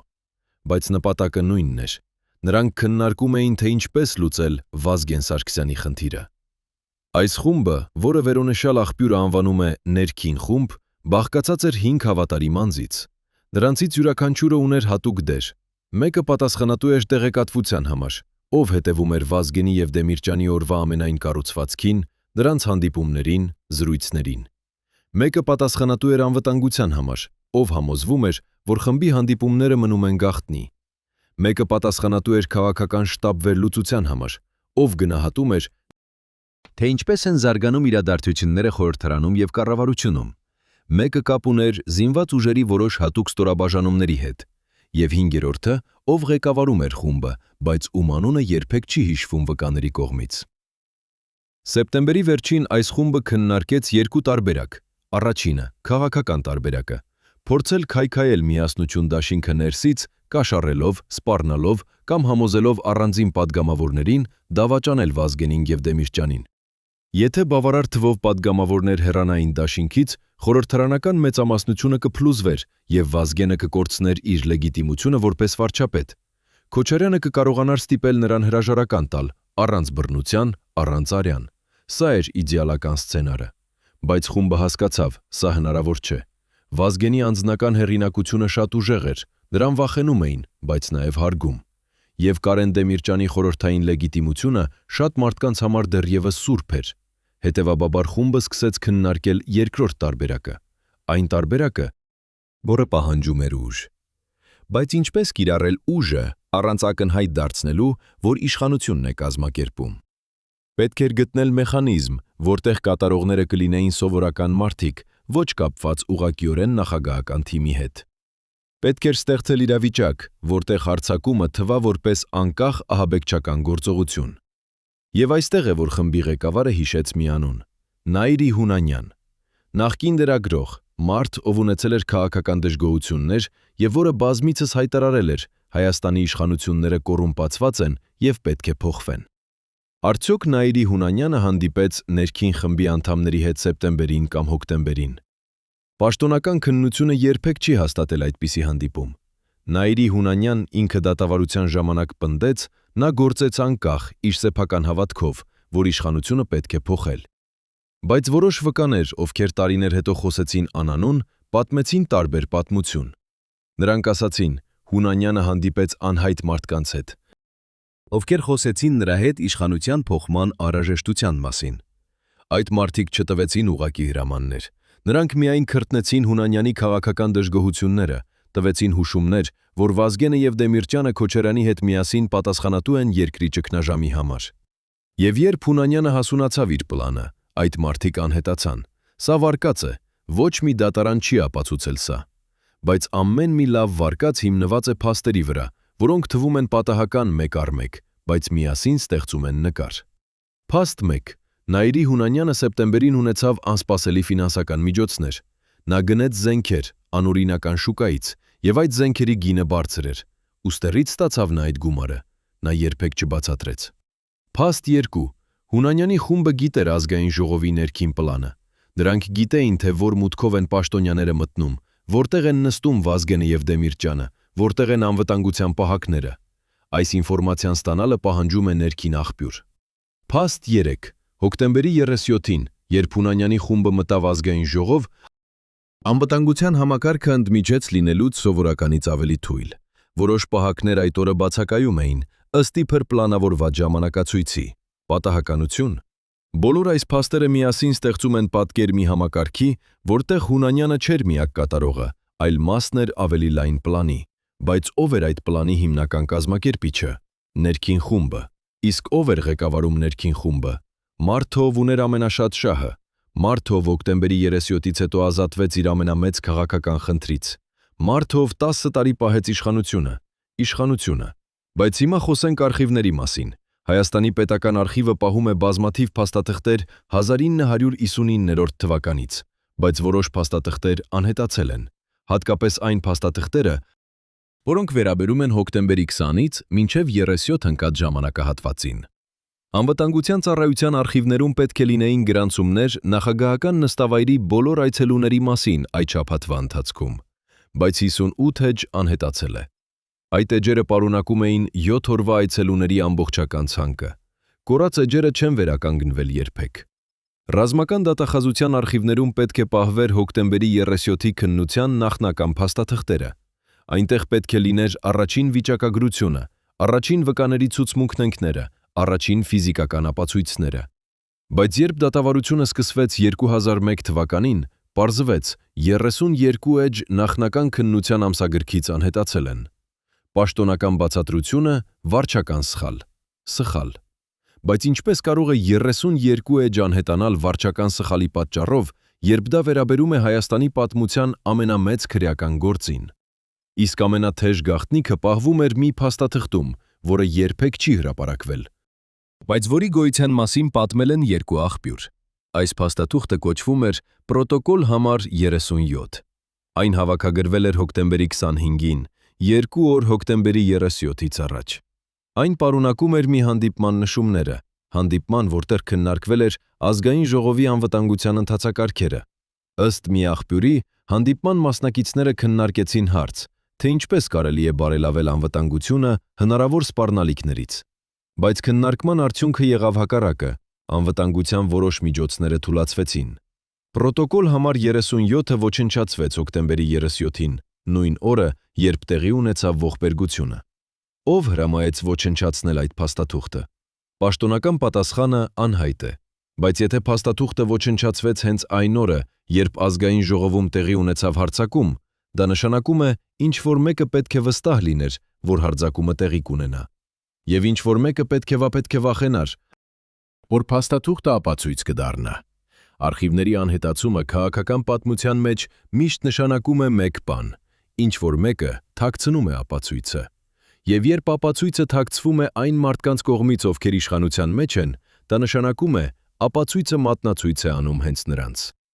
Հայաստանի պետական արխիվի մի նախկին աշխատակից, որը հիմա ապրում է արտերկրում, պատմեց հոկտեմբերի 37-ից մի շաբաթ հետո նրան հանձնարարվեց հանել բոլոր փաստաթղթերը, որոնք վերաբերում էին նախագահական նստավայրի եւ ազգային ժողովի միջև հաղորդակցությանը հոկտեմբերի 20-ից մինչև 27 ընկած ժամանակահատվածում։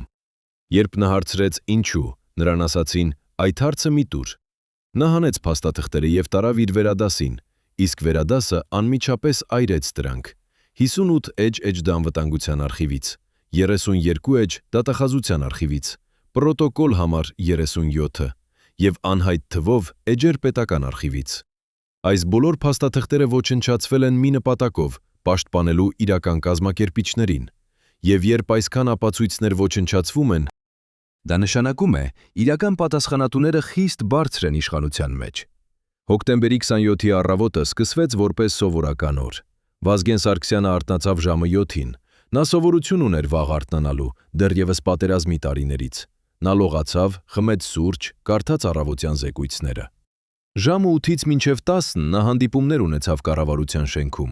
Ոչինչ արտասովոր, ոչինչ, որը ազդարար էր, հենց այդ օրը նա կմահանա։ Կարեն Դեմիրճյանը նույնպես սովորական առավոտ ունեցավ։ Նա ժամը 8:30 հեռախոսով խոսեց իր որդու Ստեփան Դեմիրճյանի հետ։ Նրանք քննարկեցին ընտանեկան հարց։ Զրույցը տևեց 5 րոպե։ Ստեփանը հետագայում հիշում է, հայրը հանգիստ էր։ Նույնիսկ ծիծաղում էր։ Ոչինչ նրա ձայնում չէր մատնանշում վտանգ կամ անհանգստություն, եւ սա ամենափորձառությունն է։ Վազգենն ու Դեմիրճյանը գիտեին վտանգ կա, բայց նրանք չէին կարծում վտանգը կիրականացվի այդ օրը։ Ժամը 13-ին Վազգենը ճաշել է գրասենյակում։ Նա ուտել է թեթև ճաշ, բանջարեղեն եւ հավի միս։ Նրա անձնական օգնականը հիշում է, Վազգենը այդ օրը քիչ էր խոսում։ Նա մտածող էր, կենտրոնացած։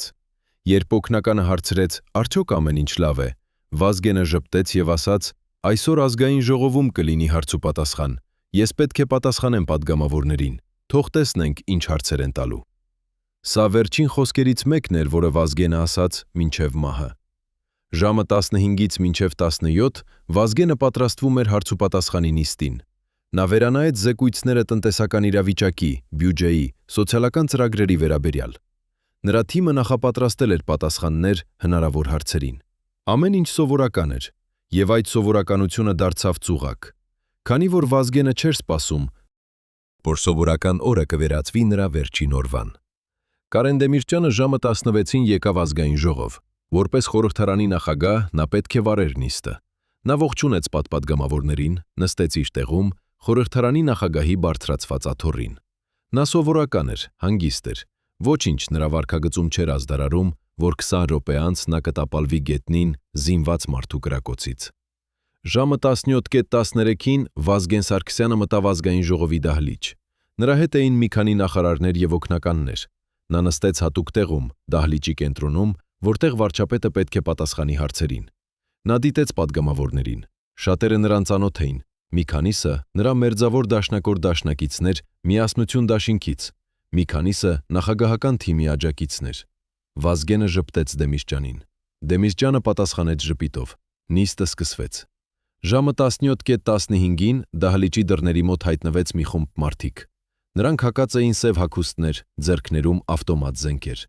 Անվտանգության պահակները փորձեցին կանգնեցնել նրանց, բայց խումբը կրակեց։ Առաջին կրակոցները սպանեցին 2 պահակների, ապա խումբը ներխուժեց դահլիճ։ Պատգամավորները սկսեցին գոչել, վազել, թաքնվել սեղանների տակ, բայց զինված խումբը ուղղված էր ոչ թե падգամավորներին, նրանք ուղղված էին 2 մարդկանց՝ Վազգեն Սարգսյանին եւ Կարեն Դեմիրճյանին։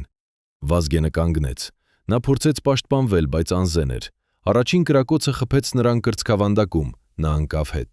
Երկրորդ կրակոցը խփեց գլուխը, նա տապալվեց գետնին, մահացավ անմիջապես։ Կարեն Դեմիրճյանը փորձեց վազել դեպի ելք, բայց նա ծեր էր եւ չէր կարողանում արագ շարժվել։ Կրակոցը խփեց նրան մեջքը, նա ընկավ։ Նա դեռ կենդանի էր, բայց ծանր վիրավոր։ Նա մահացավ մի քանի ժամ հետո հիվանդանոցում։ Ժամը 17:19, 5 րոպե հարձակումից հետո ամբողջ Հայաստանը իմացավ, որ ազգային ժողովում տեղի է ունեցել ողբերգություն։ Հեռուստատեսությունը դադարեց սովորական հաղորդումները։ Լրագրողները սկսեցին հաղորդել, զինված խումբը ներխուժել է խորհրդարան եւ սպանել վարչապետին։ Քաղաքում տիրեց ցնցում, անհավատություն, վախ։ Մարդիկ չէին կարող հավատալ, նրանց վարչապետը, սպարապետը, պատերազմի հերոսը մահացել է։ Իսկ նախագահ Ռոբերտ Քոչարյանը այդ պահին գտնվում էր նախագահական նստավայրում։ Երբ նրան տեղեկացրին ինչ է տեղի ունեցել, նա անմիջապես կազմակերպեց արտակարգ հանդիպում անվտանգության ղեկավարների հետ։ Նա հրամայեց պահել իրավիճակը վերահսկողության ներքո, կանխարգելել քաոսը։ Նա հեռախոսով զանգահարեց Ռուսաստանի նախագահ Բորիս Ելցինին, տեղեկացնելու ողբերգության մասին։ Նա պաշտոնական հայտարարություն արեց, դատապարտելով ահաբեկչությունը եւ խոստանալով, որ մեղավորները կկայարվեն եւ կպատժվեն։ Բայց ինչ էր Քոչարյանի դեմքի արտահայտությունը, երբ նա լսեց Վազգենի մահվան լուրը։ Մի վկա, ով գտնվում էր այդ պահին նախագահական շենքում, հետագայում պատմեց. Քոչարյանը լսեց լուրը, լռեց մի քանի վայրկյան, ապա ասաց. «Սա աղետ է Հայաստանի համար»։ Նրա դեմքը սառած էր, անզգայացած։ Ոչ ցնցում, ոչ արցում, ոչ արցունք, ոչ ակնհայտ հուզմունք։ Միայն պաշտոնական արձագանք։ Վկան ասաց. այդ արձագանքը նրան թվաց տարօրինակ, քանի որ Քոչարյանը եւ Վազգենը եղել էին դաշնակիցներ 1958-ում։ Նույնիսկ եթե նրանք հետագայում դարձան հակառակորդներ, Վազգենի մահը պետք է ցնցեր Քոչարյանին, բայց այդ ցնցումը չերևաց նրա դեմքում։ Հետագայում, երբ դատավարությունը սկսվեց, ընդդիմության որոշ ներկայացուցիչներ եւ զոհերի ընտանիքներ բարձրացրին հարց, Արդյոք Քոչարյանը կանխագիտ էր հարձակման մասին։ Նրանք հիշեցրին, որ Քոչարյանը չմասնակցեց հարցուպատասխանի նիստին հոկտեմբերի 37-ին։ Սովորաբար նախագահը երբեմն այցելում էր ազգային ժողովի կարևոր նիստերին, բայց այդ օրը նա մնաց նախագահական նստավայրում։ Պատահականություն, թե նա գիտեր, որ ազգային ժողովում վտանգ կա։ Պաշտոնապես Քոչարյանի թիմը հերքեց այդ մեղադրանքը։ Նրանք ասացին, նախագահը չմասնակցեց նիստին պարզապես, քանի որ նրա օրվա ժամանակացույցը այլ հանդիպումներ ներառում էր։ Բայց հարցը մնաց բաց, քանի որ հոկտեմբերի 37-ից հետո մի մարդ շահեց ամեն ինչ՝ Ռոբերտ Քոչարյանը։ Նրա ամենամեծ քաղաքական հակակշիռը Վազգեն Սարգսյանը մեռավ։ Նրա երկրորդ ամենամեծ հակակշիռը Կարեն Դեմիրճյանը մեռավ։ Միասնություն դաշինքը, որը սպառնում էր սահմանափակել նախագահական իշխանությունը, քայքայվեց։ Քոչարյանը ստացավ լիակատար վերահսկողություն կառավարության, խորհրդարանի և պաշտպանական համակարգի նկատմամբ։ Նա պահպանեց իշխանությունը մինչև 2008 թվականը, 10 տարի, իսկ նրա հետևորդը Սերժ Սարգսյանը պահպանեց իշխանությունը ևս 10 տարի, մինչև 2018-ը։ Cui bono, ով շահեց։ Պատասխանը պարզ է, բայց արդյոք շահառությունը նույնն է, ինչ մեղավորությունը։ Իրավաբանորեն ոչ, բայց քաղաքական գիտակցության մեջ այո։ Հայաստանի հասարակության մեծ մասը տարիներ շարունակ հավատաց, Քոչարյանը և նրա թիմը կապ ունեին հոկտեմբերի 37-ի հետ։ Դատարանը երբեք չհաստատեց սա, քննությունը երբեք չբացահայտեց պատվիրատուների ինքնությունը, բայց հավատը մնաց։ Եվ այդ հավատն անցավ սերնդից սերունդ, որպես բացակայած արդարության խորհրդանիշ։ Հիմա, երբ 20 տարի անցել է, հարցը դեռ մնում է. արդյոք ճշմարտությունը երբևէ կբացահայտվի։ Արդյոք կգա օր, երբ պատասխանատու մարդիկ կպատժվեն։ Թե հոկտեմբերի 37-ը մնալու է գաղտնիք, հավերժ թաղված արխիվների մեջ, թաղված մարդկանց հիշողության մեջ, ովքեր վախենում է խոսել։ Եվ թերևս ամենածանր հարցը. եթե Քոչարյանը և նրա թիմը իրոք կազմակերպեցին հոկտեմբերի 37-ը, արդյոք Հայաստանը երբևէ կկարողանա ներել այդ փուլը, քանի որ ներելը նշանակում է մոռանալ, իսկ զոհերի ընտանիքները երբեք չեն մոռանա։ Վազգեն Սարգսյանի եղբայր Արամ Սարգսյանը տարիներ շարունակ պահանջեց նոր քննություն։ Կարեն Դեմիրճյանի որդի Ստեփան Դեմիրճյանը հրաժարվեց ընդունել դատավճիռը որպես վերջնական ճշմարտություն։ Նրանք երկուսն էլ պնդում են, իրենց հարազատները սպանվեցին քաղաքական պատվերով, իսկ պատվիրատուները երբեք չեն մատնացույց արվել, և նրանք շարունակում են սպասել արդարությանը։ Բայց արդարությունը քաղաքականության մեջ հազվադեպ է գալիս, հատկապես երբ մեղավորները պահում են իշխանությունը, հատկապես երբ ապացույցները ոչնչացված են, հատկապես երբ վկաները վախենում են խոսել։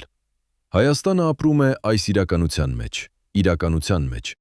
որտեղ ողբերգությունը տեղի ունեցավ, մեղավորները դատապարտվեցին, բայց ճշմարտությունը երբեք լիովին չբացահայտվեց։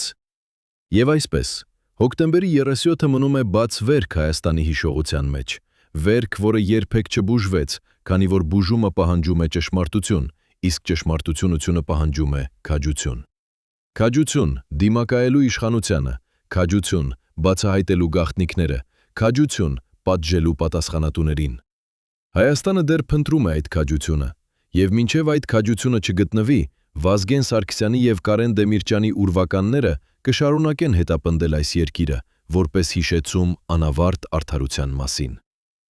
Իսրայելում, Թել Ավիվի արտաքին թաղամասերից մեկում, փոքրիկ բնակարանում ապրում է մարդ, ով 24 տարի լռել է։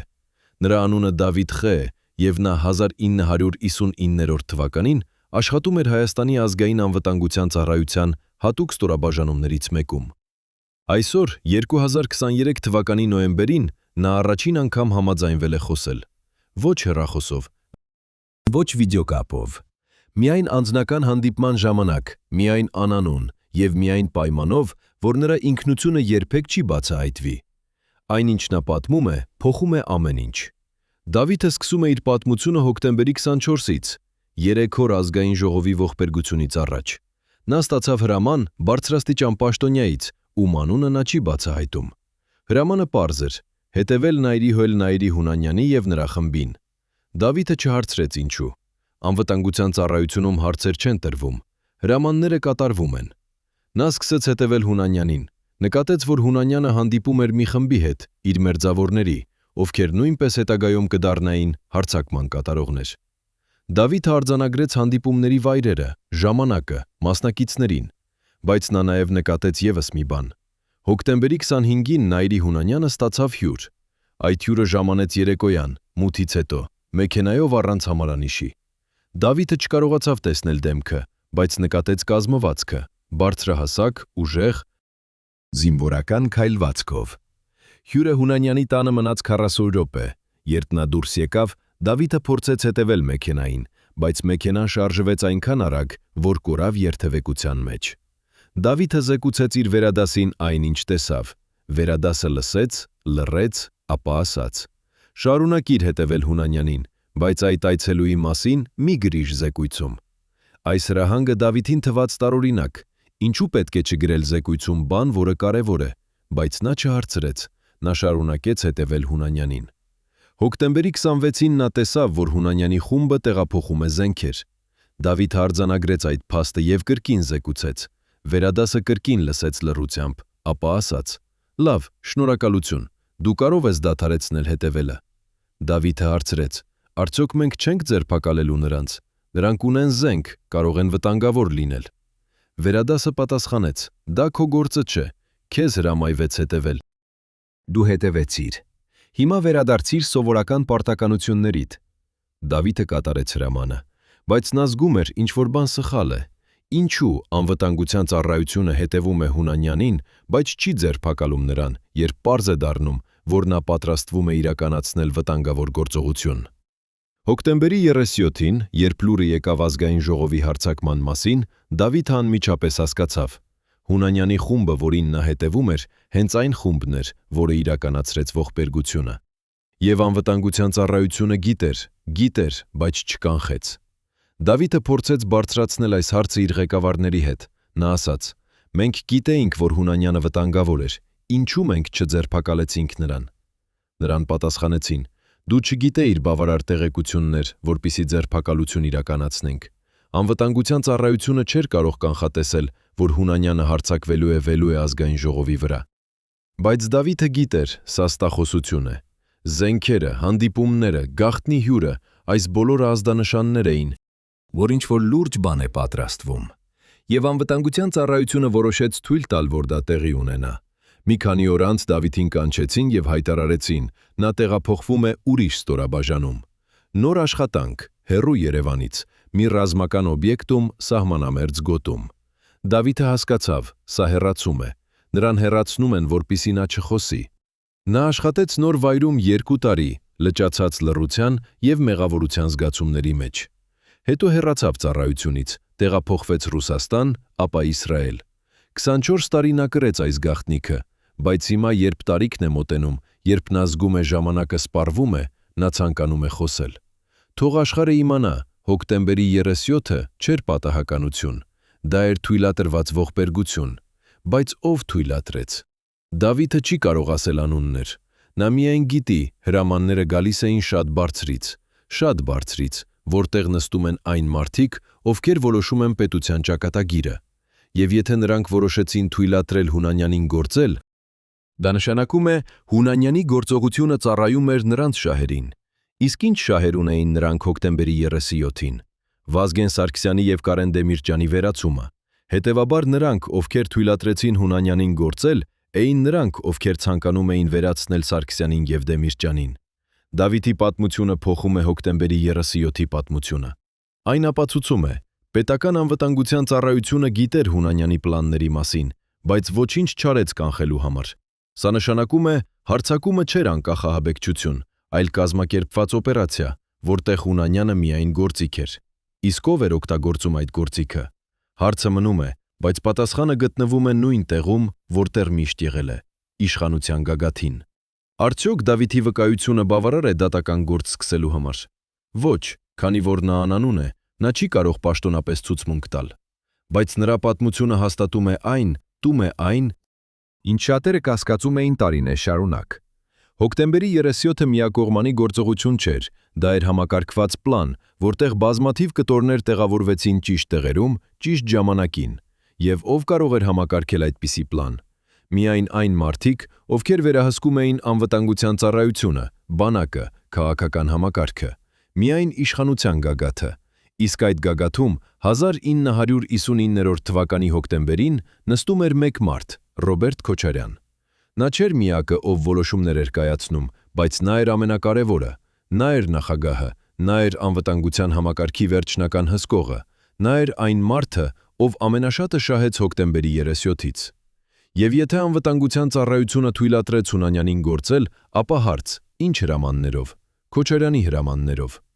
Սա եզրակացություն է, որը չի ապացուցվել դատարանով, բայց երբ բոլոր փաստերը հավաքվում են միասին, Դավիթի վկայությունը, անհետացած արխիվները, Քոչարյանի քաղաքական շահերը, ժամանակագրական համընկնումները, ումները, պատկերը դառնում է պարզ։ Հոկտեմբերի 37-ը պատահականություն չէր, դա էր իշխանական խաղի վերջնական քայլը, խաղի, որտեղ կանոնները գրվում էին արյունով։ Դավաճանության լեզուն անծանոթ է սովորական մարդկանց համար, բայց ծանոթ է իշխանավորների համար։ Քաղաքականության մեջ դավաճանությունը սովորական գործիք է, ինչպես թուրը շախմատի խաղում։ Բայց կան դավաճանություններ, որոնք անցնում են սահմանը, քաղաքականից դեպի քրեական, բանակցությունից դեպի սպանություն։ Հայաստանում 1958-ից 1959 կատարվեց այդպիսի դավաճանություն։ Երբ Վազգեն Սարգսյանը և Ռոբերտ Քոչարյանը միավորվեցին Լևոն Տեր-Պետրոսյանի դեմ, նրանք դաշնակիցներ էին, բայց տարի անց նրանք դարձան հակառակորդներ։ Եվ երբ հակառակորդը դառնում է անհաղթահարելի խոչընդոտ, իշխանությունը ընտրում է վերջնական լուծումը։ Բայց դավաճանությունը երբեք չի կատարվում միայնակ։ Այն պահանջում է համակարգ, մարդիկ, ովքեր համաձայնվում են մասնակցել, ովքեր կատարում են հրամանները, ովքեր ապահովում են գաղտնիությունը։ Հոկտեմբերի 37-ի համար անհրաժեշտ էր ամբողջ ցանց, եւ այդ ցանցի գոյությունը մինչև հիմա մնում է ամենախավարագույն գաղտնիքը։ Դավիթը, նախկին անվտանգության աշխատակիցը, պատմեց միայն մի մասը, բայց կան ուրիշներ, ովքեր տեսել են ավելին, բայց լռում են դեռևս։ Նրանք լռում են վախից, նրանք լռում են փրփրկության հույսով, նրանք լռում են, քանի որ համոզված են խոսելը նրանց կսպանի։ Մեկը նրանցից, անվանենք նրան Գեղամ, որպեսզի պաշտպանենք իր ինքնությունը, ծառայում էր նախագահական անվտանգության թիմում 1959 թվականին։ Նա հիմա ապրում է Եվրոպայում, փոխել է անունը, փոխել է կյանքը, բայց հիշողությունները չեն փոխվում։ Գեղամը հիշում է հոկտեմբերի 37-ի նախօրեին 26-ի գիշերը։ Նախագահական նստավայրում տեղի ունեցավ փակ հանդիպում։ Մասնակից էին ընդամենը 5 մարդ։ Գեղամը դռների մոտ պահակ էր, նա չմտավ սենյակ, բայց լսեց բարձրացած ձայները։ Մեկը ասում էր. «Վաղը ամեն ինչ կավարտվի»,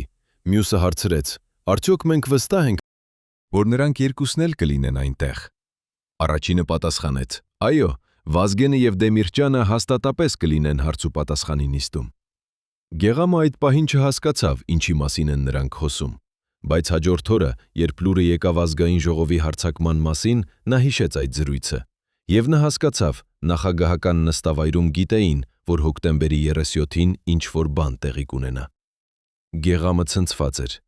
Նա փորձեց խոսել իր ղեկավարի հետ, բայց ղեկավարը լուրջ նայեց նրան եւ ասաց. «Դու ոչինչ չես լսել, ոչինչ չես տեսել։ Եթե արժևորում ես քո կյանքը եւ քո ընտանիքի անվտանգությունը, մոռացիր այդ զրույցը»։ Գեղամը լռեց, բայց վախը սկսեց ուտել նրան ներսից։ Նա սկսեց կասկածել յուրաքանչյուր մարդու, որին հանդիպում էր աշխատանքում։ Ովն էին այդ 5 մարդիկ այդ սենյակում, ինչ էին նրանք պլանավորում, եւ ամենակարևորը, ով էր ղեկավարում նրանց։ Գեղամը մի քանի ամիս հետո հրաժարական տվեց անվտանգության ծառայությունից։ Նա ասաց ընտանիքին. «Ես այլևս չեմ կարող այստեղ ապրել»։ Նրանք հեռացան Հայաստանից, նախ Վրաստան, ապա Թուրքիա, վերջում Եվրոպա։ 20 տարի նա չի վերադարձել, եւ նա չի վերադառնա, քանի որ վախենում է, եթե վերադառնա, նրա լռության պայմանագիրը կխախախտվի եւ նա կվտանգվի։ Բայց նա պատմեց իր պատմությունը անանուն, որպեսզի աշխարհը գիտենա։ Նախագահական նստավայրում գիտեին հոկտեմբերի 37-ի մասին։ Նրանք գիտեին եւ նրանք թույլատրեցին։ Դավաճանության մեխանիկան պարզ է։ Սկզբում ստեղծվում է նպատակ՝ վերացնել քաղաքական հակառակորդին։ Հետո ընտրվում է մեթոդ՝ ուղղակի սպանություն, որը ներկայացվում է որպես անկախ ահաբեկչություն։ Հետո հավաքագրվում է թիմ, մարդիկ, ովքեր կիրականացնեն, եւ մարդիկ, ովքեր կապահովեն գաղտնիությունը։ Վերջում օպերացիան կատարվում է եւ ապացույցները ոչնչացվում են։ Հոկտեմբերի 37-ը կատարյալ օրինակ է այդ մեխանիկայի։ Նպատակը՝ վերացնել Վազգեն Սարգսյանին եւ Կարեն Դեմիրճյանին։ Մեթոդը զինված հարձակում ազգային ժողովում։ Թիմը Նաիրի Հունանյանը եւ նրա խումբը որպես կատարողներ, անվտանգության ծառայության որոշ անդամներ որպես համակարգողներ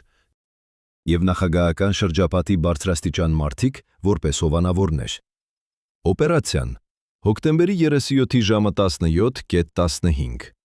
ապացույցների ոչնչացումը անմիջապես հետո, երբ արխիվներից հանվեցին եւ այրվեցին վեցին վտանգավոր փաստաթղթերը։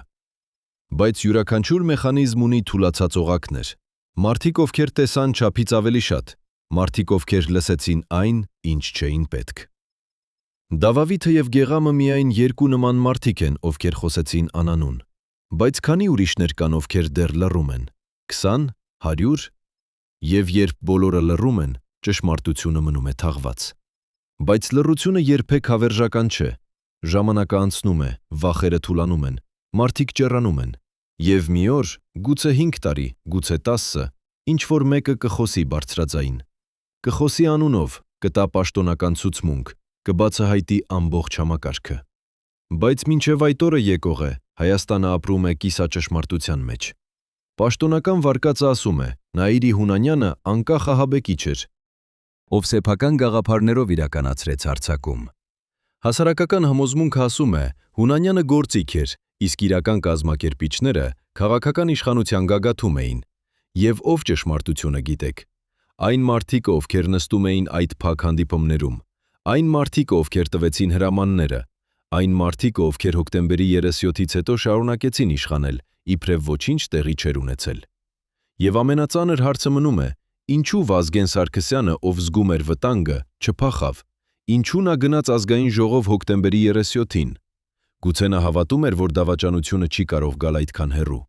Գուցե նա կառնակարծում էր, որ նախկին դաշնակիցը Քոչարյանը չի ընտրի արյան ուղին։ Թե նա պարզապես չէր կարող հավատալ, որ իշխանությունը կարող է այդքան անողորմ լինել։ Բայց իշխանությունը միշտ անողորմ է, երբ նրա գոյությունությունը սպառնում է։ Եվ Վազգենը սպառնում էր, ոչ դիտավորյալ, ոչ չարամտորեն, այլ պարզապես գոյություն ունենալով որպես հակակշիռ, եւ հակակշիռը պետք է հավասարակշռվի, բայց իշխանությունը չընտրեց քաղաքական հավասարակշռումը, այն ընտրեց ֆիզիկական վերացումը։ Վերջին ժամերը։ Ինչպես են անցնում մարդու վերջին ժամերը, երբ նա չգիտի, որ դրանք վերջին են։ Վազգեն Սարգսյանի եւ Կարեն Դեմիրճյանի վերջին ժամերը հոկտեմբերի 37-ին սովորական էին։ Նրանք չսպասեցին մահվան։ Նրանք պատրաստվում էին սովորական աշխատանքային օրվա։ Վազգենը արթնացավ ժամը 7-ին, Դեմիրճյանը ժամը 7:30։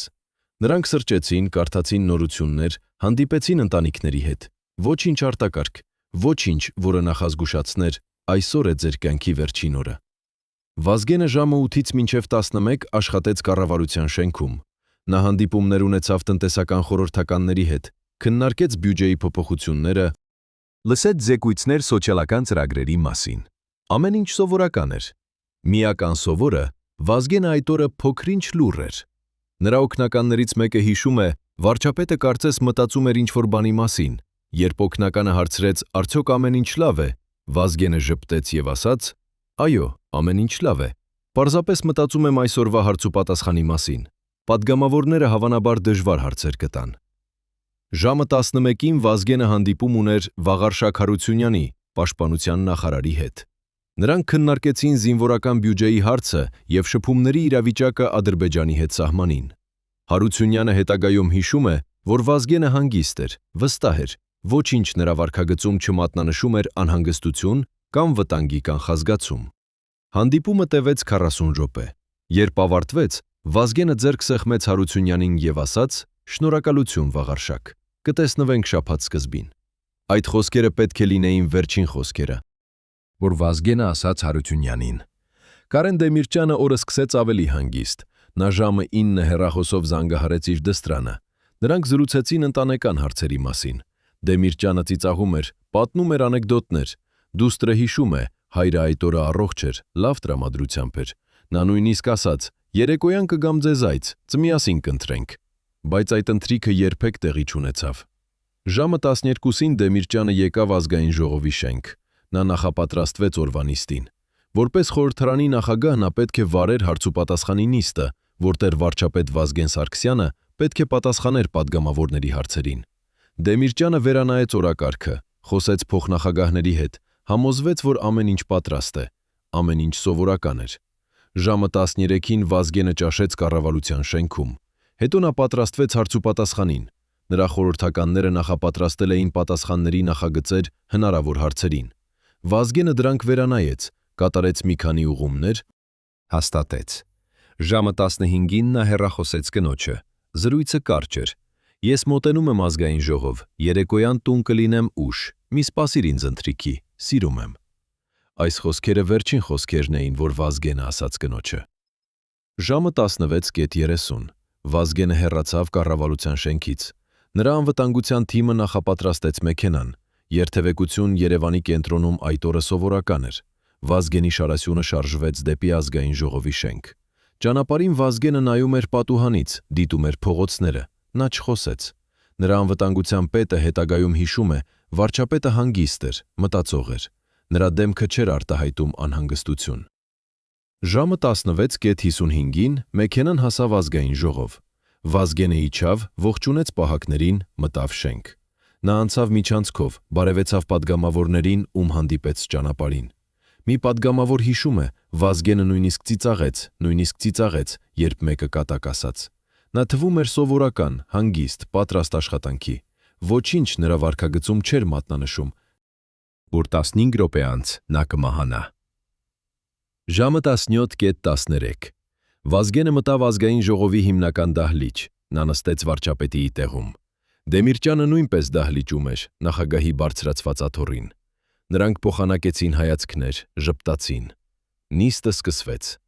Դեմիրճյանը բացեց նիստը, հայտարարեց օրակարգը։ Վազգենը պատրաստվում էր ելույթի։ Պատգամավորները նստած էին իրենց տեղերում, ամեն ինչ սովորական էր։ Ժամը 17:15 Դռները բացվեցին, զինված խումբը ներխուժեց, կրակոցներ, գոչյուններ, քաոս։ Վազգենը կանգնեց, նա փորձեց հասկանալ ինչ է կատարվում, բայց ուշ էր, առաջին կրակոցը խփեց նրան, նա տապալվեց։ Դեմիրճյանը փորձեց փախչել, բայց նաև վիրավորվեց։ Ուրիշ 5 պաշտոնյաներ սպանվեցին կամ մահացան հետագայում։ Ազգային ժողովը վերածվեց արյունալի դահլիճի։ Վազգենի վերջին միտքը, նախքան գիտակցությունը կորցնելը, ինչ էր։ Արդյոք նա ժամանակ ուներ հասկանալ, ով իրականացրեց այս հարձակումը։ Արդյոք նա վերջին վայրկյանին գիտակցեց, դավաճանությունը եկավ այն մարդուց, ում նա կամ վստահում էր, կամ որին դիմակայում էր։ Արդյոք նրա վերջին զգացումը ցավ էր, թե զայրույթ, թե հուսահատություն։ Մենք երբեք չենք իմանա, քանի որ Վազգենը տարավ այդ գաղտնիքը գերեզման։ Հոկտեմբերի 37-ից ավելի քան 2 տասնամյակ է անցել։ Հայաստանը փոխվել է, նոր իշխանություններ, նոր սերունդ, նոր մարտահրավերներ։ Բայց հոկտեմբերի 37-ի հիշողությունը մնում է որպես բաց վերք, որը երբեք լիովին չբուժվեց։ Ընտանիքները Վազգեն Սարգսյանի և Կարեն Դեմիրճյանի ընտանիքները ապրում են այդ ցավի հետ։ Վազգենի եղբայր Արամ Սարգսյանը շարունակեց քաղաքական պայքարը մի քանի տարի, բայց վերջում հեռացավ քաղաքականությունից, հուսահատության մեջ։ Դեմիրճյանի որդի Ստեփան Դեմիրճյանը նույնպես փորձեց պահանջել արդարություն, բայց չստացավ պատասխաններ։ Ուրիշ զոհերի ընտանիքները ապրում են լռության մեջ, կիսված տառապանքի և անարդարության զգացումների միջև։ Նրանց համար հոկտեմբերի 37-ը երբեք չի ավարտվել։ Դավաճանողները Նաիրի Հունանյանը և նրա խումբը դատապարտվեցին ՑՄՀ ազատազրկման։ Նրանք ծերացան բանտում, մերժված հասարակությունից։ Բայց իրական կազմակերպիչները, եթե նրանք իսկապես գոյություն ունեին, երբեք չպատժվեցին։ Նրանք շարունակեցին ապրել իշխանության մեջ, պահեցին դիրքերը, վայելեցին ազդեցությունը։ Ռոբերտ Քոչարյանը պահպանեց նախագահությունը մինչև 2008 թվականը։ Սերժ Սարգսյանը, ով նույնպես 1998-ի շրջադարձի մասնակից էր, դարձավ նախագահ և իշխանեց մինչև 2018 թվականի Թավշյա հեղափոխությունը։ Երկիրը Հայաստանը հոկտեմբերի 37-ից հետո մտավ քաղաքական անկայունության ժամանակաշրջան։ Միասնություն դաշինքը քայքայվեց, քաղաքական մրցակցությունը ճնշվեց։ Իշխանությունը կենտրոնացվեց մի նեղ շրջանակի ձեռքում, կոռուպցիան խորացավ։ Հասարակության վստահությունը իշխանություններին փլուզվեց։ Երկիրը ապրեց տնտեսական ճգնաժամի, քաղաքական ճգնաժամի։ Ընդհանուր մոլեգնության մեջ մինչև 2018-ը։ Թավշյա հեղափոխությունը 2018 թվականի ապրիլին հայ ժողովուրդը դուրս եկավ փողոցներ, պահանջելով իշխանափոխություն։ Սերժ Սարգսյանը հրաժարական տվեց, Նիկոլ Փաշինյանը դարձավ վարչապետ։ Նոր թիմը խոստացավ բացահայտել հին ռեժիմի հանցագործությունները, այդ թվում հոկտեմբերի 37-ի գործը։ 20 տարի սպասած ընտանիքները հույս ստացան, վերջապես արդարությունը կվերականգնվի, բայց արդարությունը դժվար է։ 2020 թվականին Ռոբերտ Քոչարյանը ձերբակալվեց, մեղադրվելով սահմանադրական կարգի տապալման մեջ հոկտեմբերի 37-ի հետ կապված։ Բայց դատավարությունը խճողվեց, վկաներ վախեցան խոսել, ապացույցներ անբավարար էին։ 2022 թվականին Քոչարյանը ազատվեց բոլոր մեղադրանքներից, արդարությունը կրկին խուսափեց Հայաստանից։ Եվ այժմ 2023 թվականին հոկտեմբերի 37-ը դեռ մնում է առեղծված։ Ընտանիքները դեռ սպասում են պատասխանների, հասարակությունը դեռ բաժանված է, ոմանք հավատում են Քոչարյանի մեղավորությանը,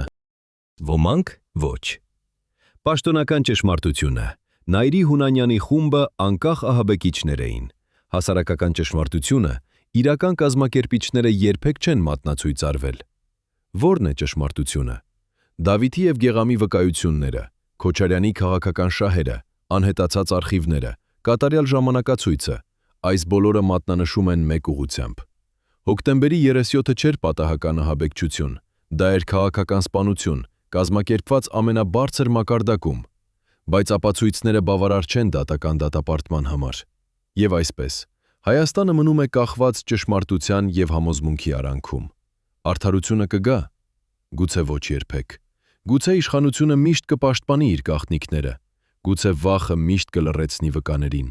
գուցե ժամանակը կմաշի հիշողությունները, մինչև վերջապես ոչ ոք չմնա, ով հիշում է հոկտեմբերի 37-ը որպես անմիջական վերապրում։ Եվ գուցե այդ օրը Հայաստանը մոռանա։ Բայց մոռացելը նույնը չէ, ինչ ներելը։ Եվ Վազգեն Սարգսյանի և Կարեն Դեմիրճյանի ուրվականները երբեք չեն թույլատրի Հայաստանին մոռանալ։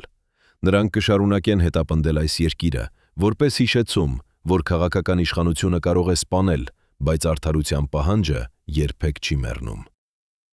Բայց գլխավոր հարցը, որը մնում է հավերժության համար, ով իսկապես կանգնած էր հոկտեմբերի 37-ի հետևում։